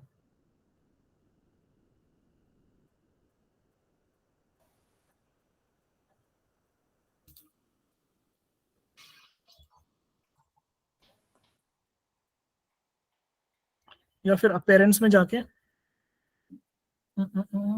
font colour equal execution, object editor by default आ रहा है मेरे में, एडिटर भी, तो इसको यहाँ पे चेक कर सकते हैं कि क्या automatically start code completion and novel code sir हो गया। हो गया ना? हाँ सर। ओके, तो ये समझ में आया ना सेलेक्ट कैसे करते हैं। अब मान लो मुझे कोई कंडीशन सेलेक्ट करनी है, कि मान लो अभी तक मैं सेलेक्ट कर रहा था कि मेरे सारे कॉलम आ गए, लेकिन मुझे किसी कंडीशन पर सेलेक्ट करना है, कि मान लो कि मेरी कैटेगरी आईडी, कैटेगरी नेम और कन्फेक्शन है, तो मुझे वो ही सेलेक्ट करनी है। तो उसका सिंपल देखो, सेलेक्ट फ्रॉम, और कहां से सेलेक्ट करना? वेयर, जो ये कंडीशन हो, तो उसमें ये कंडीशंस होती हैं, select star from table categories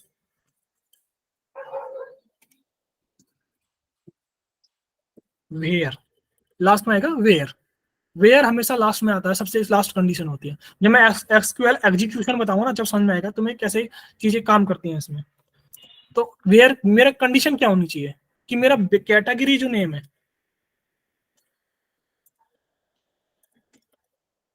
equal to क्या होना चाहिए, कन्फेक्शन होना चाहिए, कन्फेक्शन से कन्फेक्शंस। हाँ, तो ये सिर्फ वही डेटा सर्च करके देगा जो कन्फेक्शन पे, सिर्फ एक ही ऐसी कैटेगरी आईडी है जो कन्फेक्शन पे है। तो ऐसे हम डेटा को क्या बोलते हैं, कम कर सकते हैं, एलिमिनेट कर सकते हैं, ओनली स्पेसिफिक डेटा को वेयर कंडीशन से लेके आ सकते हैं। ठीक है, अब क्या होता है कि यहाँ पे कंडीशन तो एक ही, अभी हमने एक कंडीशन दिया तो यार, तो क्या हो सकता है, देयर आर मल्टीपल कंडीशंस हो सकती हैं, एंड हो सकता है, और हो सकता है, नॉट हो सकता है, तो they are multiple operators in MySQL, like we discuss in Python कि और होता है, इसमें कमेंट देने के लिए क्या करते हैं, कंट्रोल/, तो कमेंट आ जाएगा। ठीक है, अगर मुझे कोई भी चीज कमेंट करनी हो, जैसे कि ये सारा कमेंट करना हो, तो सारे को सेलेक्ट करो, कंट्रोल और /, तो ये सारा कमेंट आउट हो जाएगा। कमेंट आउट कभी भी एग्जीक्यूट नहीं होता, यू नो वेरी वेल। ठीक है, तो हमारे कौन कौन से होते हैं, और हुआ, एंड हुआ, नॉट हुआ, और greater than equal to, less than equal to, एक और ऑपरेटर होता है स्पेशल कैरेक्टर इन। ठीक है, हम लाइक भी होता है एक, and greater than equal to, equal हो गया, ग्रेटर हो गया, लेस देन हो गया। These are different kind of operators that we can use in. एक और होता है नॉट हो गया, नॉट इन हो गया, not like. There are multiple operators that we can use in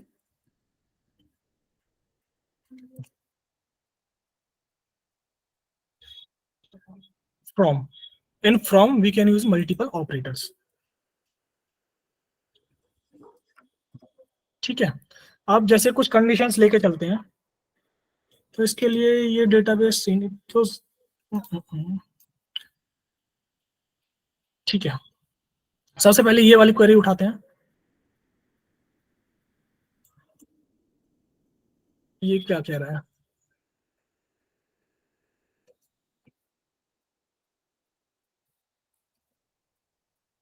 ठीक है, write a query to get product name and quantity per unit.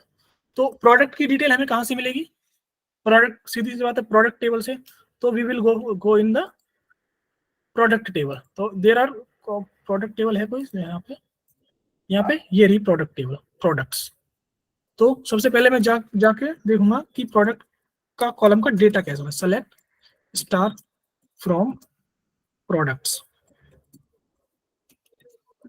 देखो एक चीज और बताता हूं मैं तुम्हें, क्या होता है कि कंपनीज में, बड़ी बड़ी कंपनी में क्या, कि एक टेबल में करोड़ों लाखों करोड़ों अरबों डेटा होता है, सिंगल डेटा नहीं होता। जैसे हमारी टेबल में सिर्फ 10 रो होगी या 15 रोज होगी, उनके में अनलिमिटेड डेटा होता है टेबल्स में।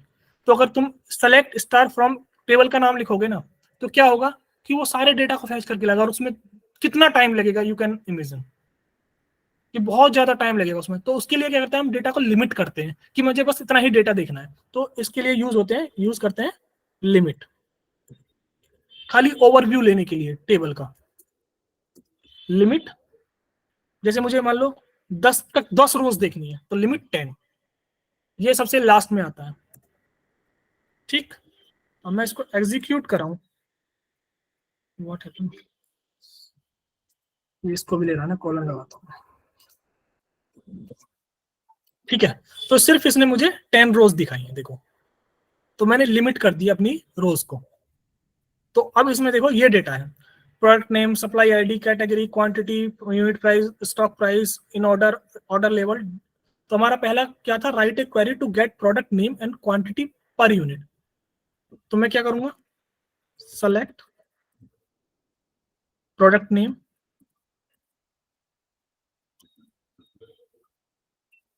Comma, quantity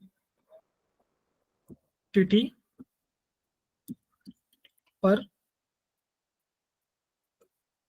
unit from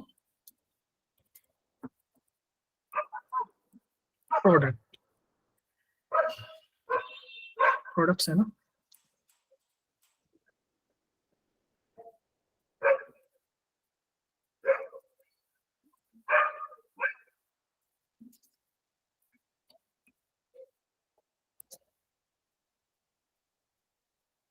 unknown quantity field. क्या है इसका? सर स्लैश नहीं आएगा। अच्छा, स्लैश नहीं है इसमें, सॉरी।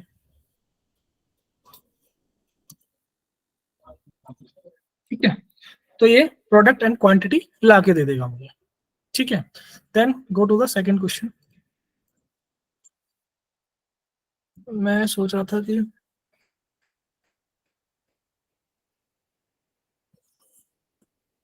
हाँ, ये वाला क्वेश्चन उठाते हैं कि जो कि हम वेयर का यूज कर सकते हैं।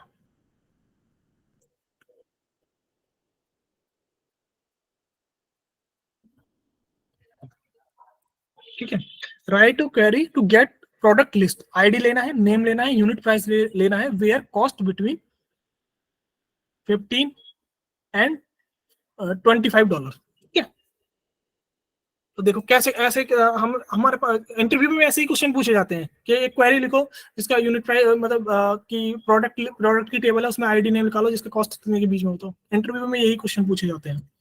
तो देखो कैसे करते हैं। तो सबसे पहले हमें क्या चाहिए? सेलेक्ट, हमें एक तो आईडी चाहिए। ठीक है, और एक बार मैं कॉलम्स देख लेता हूँ क्योंकि कॉलम्स नेम सेम रखने पड़ते हैं ना। ठीक है, product ID,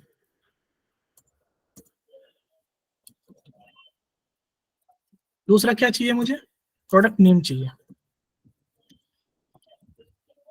second unit price चाहिए, quantity unit price.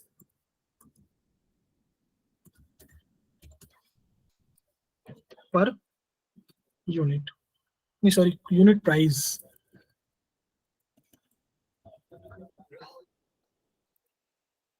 Unit price. ठीक है, कहां से चाहिए मुझे? टेबल से। कौन सी टेबल से? प्रोडक्ट से। किस क्या कंडीशन है मेरी कि मेरा जो प्रोडक्ट का कॉस्ट है 15 to $25 के बीच में होना चाहिए। तो कैसे करेंगे? तो मेरी कॉस्ट जो है, इसमें कॉस्ट नाम का कॉलम है,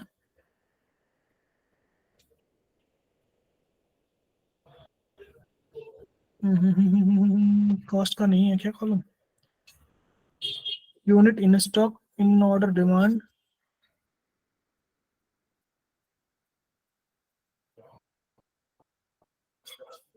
और कॉस्ट का ही नहीं है इसमें कॉलम।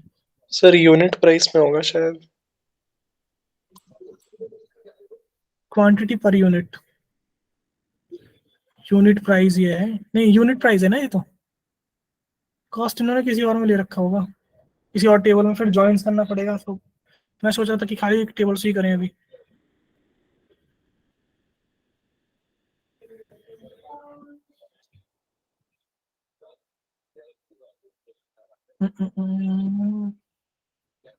चलो इसको लेते हैं, कैटेगरी आईडी के हिसाब से लेते हैं। एक बार टेबल को देखना है क्या टेबल।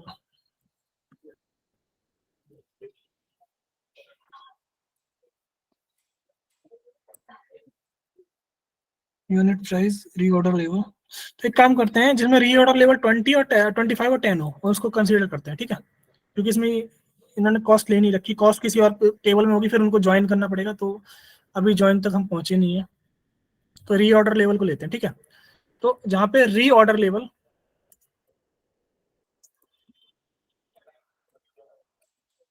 या तो 10 हो, एंड और करते हैं ना, और री ऑर्डर लेवल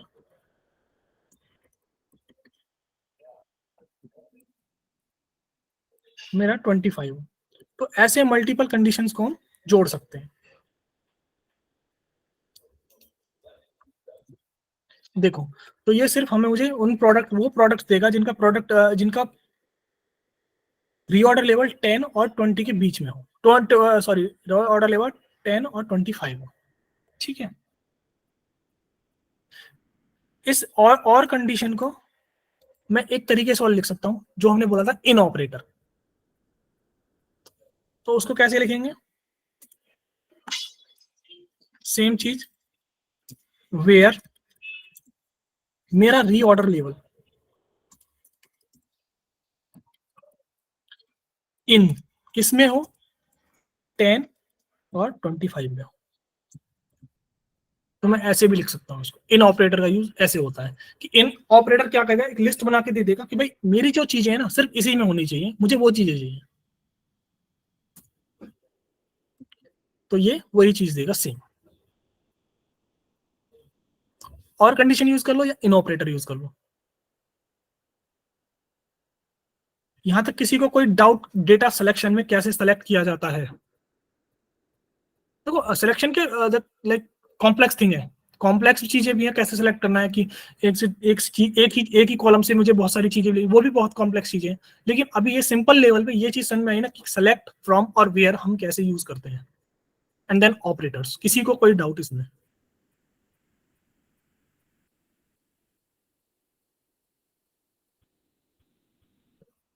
एनीवन?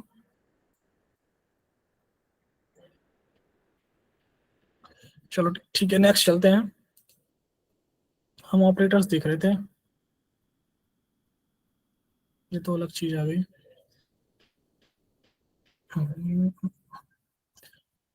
ओके मैं ऑपरेटर्स दिखा रहा था आप लोगों को कि ऑपरेटर्स कैसे यूज होती है। ये वाला समझ में आया? इन और और कैसे समझ में आया? और एंड का तुम जानती हो कैसे करते हैं, 1 1 अगर होगा दोनों होगा तो ही एग्जीक्यूट होगी क्वेरी, अदरवाइज नहीं होगी। एंड ऑपरेटर यूज कर सकते हैं, ठीक है।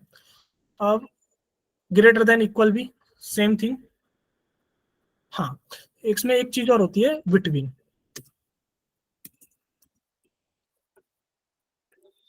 ठीक है, अब बिटवीन का यूज कैसे करते हैं? अब मान लो कि मुझे एक रेंज सेलेक्ट करनी है। जैसे मैं कह रहा था ये रेंज थी मेरी, कि मेरा जो ये वैल्यू है बिटवीन होनी चाहिए 15 से 25 के बीच में, ठीक है।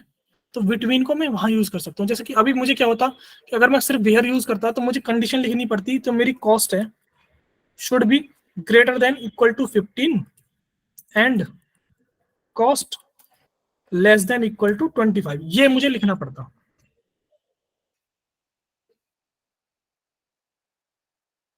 लेकिन इसी की जगह मैं यूज कर सकता हूं कि कॉस्ट बिटवीन 15 एंड 25। तो उन दो चीजों को लिख के मैं सिर्फ इतना लिख सकता था।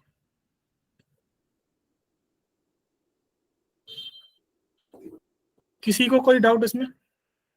इन और बिटवीन में, इन और and between we write 3 operators.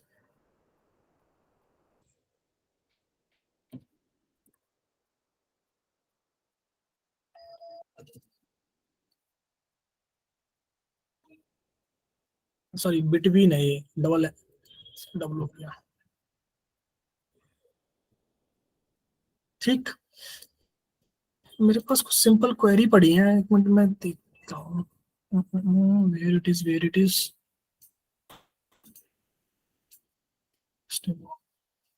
एक मिनट है ना, एक मिनट देना मुझे।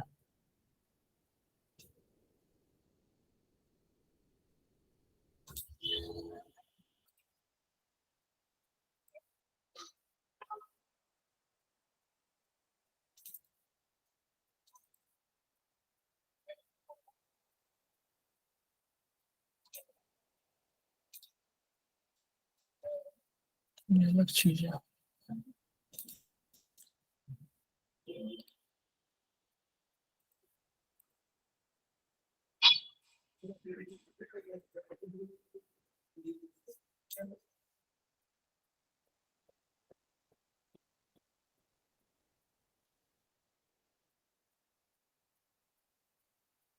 इसी को कंसीडर करते हैं। अभी मेरे पास वो फाइल है नहीं, मैं देख के तुम्हें बताता हूँ। उसमें लाइक हम स्टार्ट कर सकते हैं ये चीजें। ये चीज समझ में नहीं है, यहाँ तक समझ में आई, क्योंकि है ना थोड़ा कॉम्प्लेक्स क्वेरीज आ रही हैं, क्योंकि मैं चाहता हूँ बिल्कुल एकदम बेसिक से स्टार्ट करें।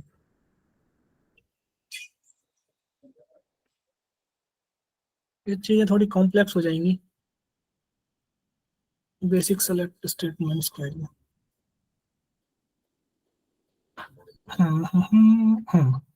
अब ये वाली क्वेरी देखते हैं, ये सही है।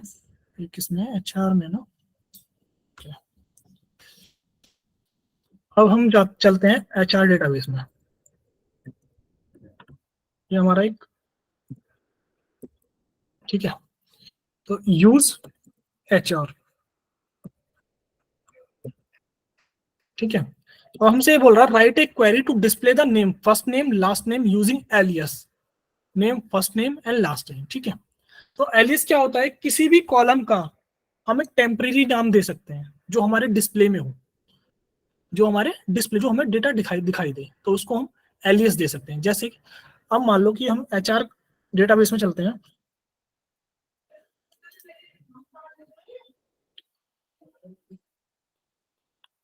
एम्प्लॉइज, ठीक है।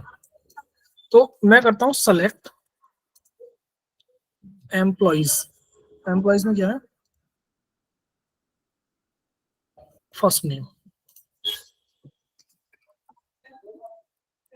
First name. अब मुझे क्या है, इसका एलियस देना है। अभी तक मेरा क्या कॉलम क्या है, फर्स्ट नेम, जिसमें एक अंडरस्कोर है, ये है। लेकिन मुझे इस कंडीशन में लेके आने हैं, अपना मेरा कॉलम नेम ये होना चाहिए। टेबल में कोई चेंज नहीं होगा, जो हम व्यू कर रहे हैं, जो हमारा डेटा व्यू होके आता है, उसमें टेबल चेंज हो जाती है, मतलब कॉलम नेम चेंज हो जाएगा, वो सारी सिर्फ व्यू होता है। और जो एंड लास्ट हम डेटा डाउनलोड करते हैं, वो जो हमारा व्यू होता है उसी को डाउनलोड करते हैं, टेबल में कोई चेंज नहीं होता है। तो इसको कैसे करते हैं, किसी का भी एलिस देना हो, सिर्फ एक कीवर्ड होता है एज, एज से हम की एलिस दे सकते हैं। अब ब्रैकेट में मैंने फर्स्ट नेम दिया यार, स्पेस नेम, कॉमा, दूसरा मेरा क्या है, लास्ट नेम,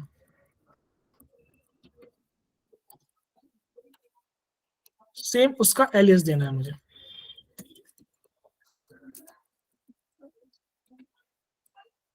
फ्रॉम एम्प्लॉइज,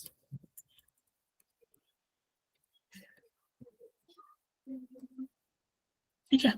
तो देखो यहां पे जो है मेरा कॉलम नेम क्या हो गया, तो एंड लास्ट हम इसी डेटा को वो करते हैं, डाउनलोड करते हैं। जैसे यहाँ से आ रहा है एक्सपोर्ट, एक्सपोर्ट पे क्लिक करोगे तो कहाँ पे इस डेटा को सेव, ये सीएसवी फाइल में सेव हो जाए।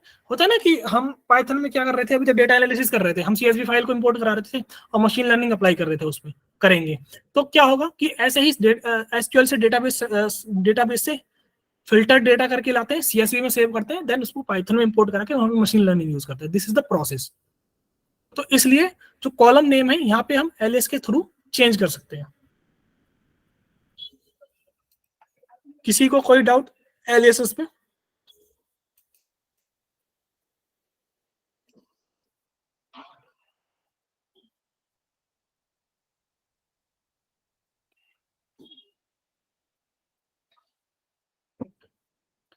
किसी को कोई डाउट? हमने क्या क्या पढ़ा, क्रिएट पढ़ा, डिलीट पढ़ा, ड्रॉप पढ़ा, अपडेट पढ़ा, अल्टर पढ़ा, देन वी सेलेक्ट, फ्रॉम और where, and then alias and operators. Operators में हमने कौन कौन से ऑपरेटर, इन ऑपरेटर देखा, बिटवीन ऑपरेटर देखा, एंड और देखा, less than equal same use कर सकते हैं हम, जैसे पाइथन में यूज कर सकते थे किसी भी कंडीशन पे। कोई डाउट इसमें किसी को भी?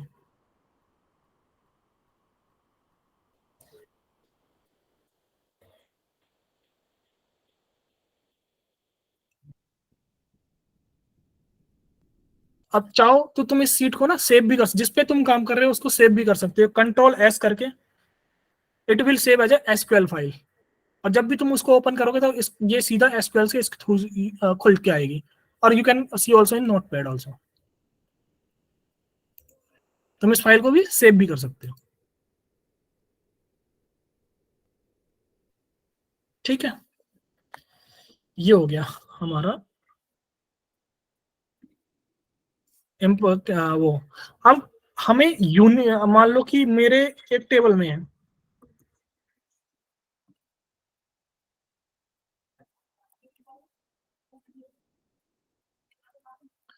अभी सिर्फ मैं एक टेबल के लिए यूज कर रहा हूँ, बाद में जब हम ज्वाइंस पढ़ेंगे उसके बाद हम देखेंगे कि डिफरेंट टेबल को कैसे यूज कर सकते हैं। ठीक है, अब आता है यूनिक। अब मान लो मुझे मेरा एक कॉलम है, मुझे उसमें से सारी यूनिक वैल्यू चाहिए, कि मेरे कॉलम में सिर्फ यूनिक वैल्यू ही आनी चाहिए। तो उसके लिए हम क्या यूज करते हैं, जैसे मान लो मैं एम्प्लॉय टेबल का ही यूज करते हैं। जैसे यहाँ ये मेरी एम्प्लॉय टेबल है, मुझे डिफरेंट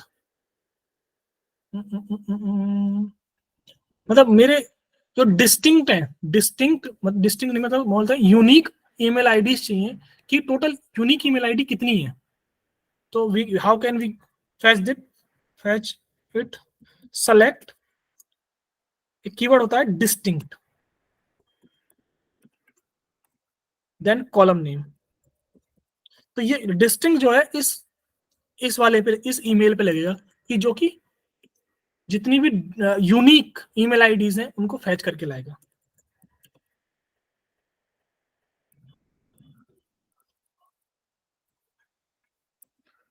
तो ये डिस्टिंक्ट है, सॉरी, यूनिक ईमेल आईडीज है।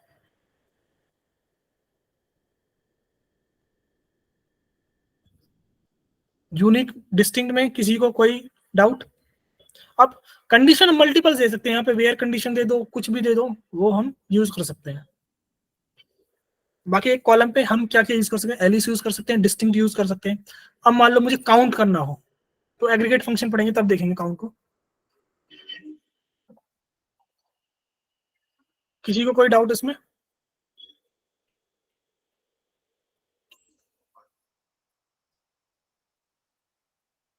क्या कह रहे हो, आज आज ये सारी एसक्यूएल पढ़ाओगे सर? ऊपर कर जा रहा है। हाँ सर, आज यहीं रुक जाते हैं ना। हाँ मैं भी वही सोच रहा था, ये नहीं तो बहुत ज्यादा हो जाएगा, ऊपर कर चला जाएगा सारा, है ना। हाँ सर, अभी तक समझ में आ गया, बट अब इसके आगे करेंगे तो वो नहीं आएगा फिर। हाँ हाँ वही मैं सोच रहा था कि अभी आज यहीं पे रुक जाते हैं, क्योंकि चीजें बहुत ज्यादा हो जाएंगी कॉम्प्लेक्स। लाइक पहले हमने डीडीएल कमांड देखी इतनी सारी, फिर इसमें देखी, तो अब आगे से जब कल से स्टार्ट करेंगे नेक्स्ट, क्योंकि एक बार इसको रिवाइज करना। और देखो, जो एसक्यूएल और ये एचआर और नॉर्थ विंड डेटाबेस है, ये बहुत फेमस डेटाबेस है। मोस्ट ऑफ द लोग जो स्टार्टिंग करते हैं, बिगिनर्स होते हैं, वो इसी डेटाबेस को यूज करके क्वेरीज लिखते हैं। तो मैं ये एक और लिंक शेयर कर रहा हूँ, इस पे इन दोनों पे बहुत सारी क्वेरीज है। लाइक बेसिक कमांड से हर चीज की क्वेरी है। तुम्हारे पास दोनों डेटाबेसेस हैं, ठीक है, जहाँ पे जितने जो अब तक मैंने पढ़ाया है उसके बेसिस पे जितने भी क्वेश्चन है ट्राई करो, अपने आप प्रैक्टिस करो, तो ज्यादा बेटर रहेगा।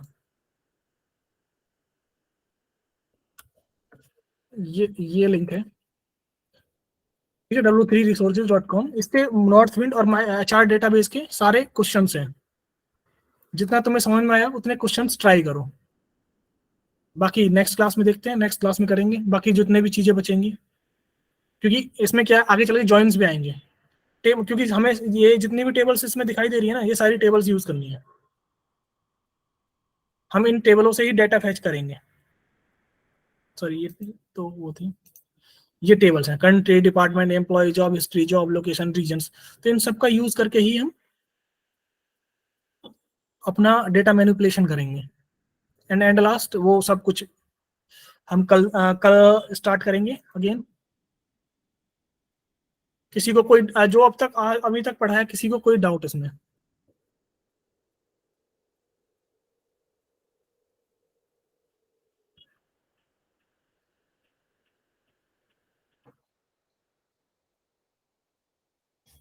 एनीवन?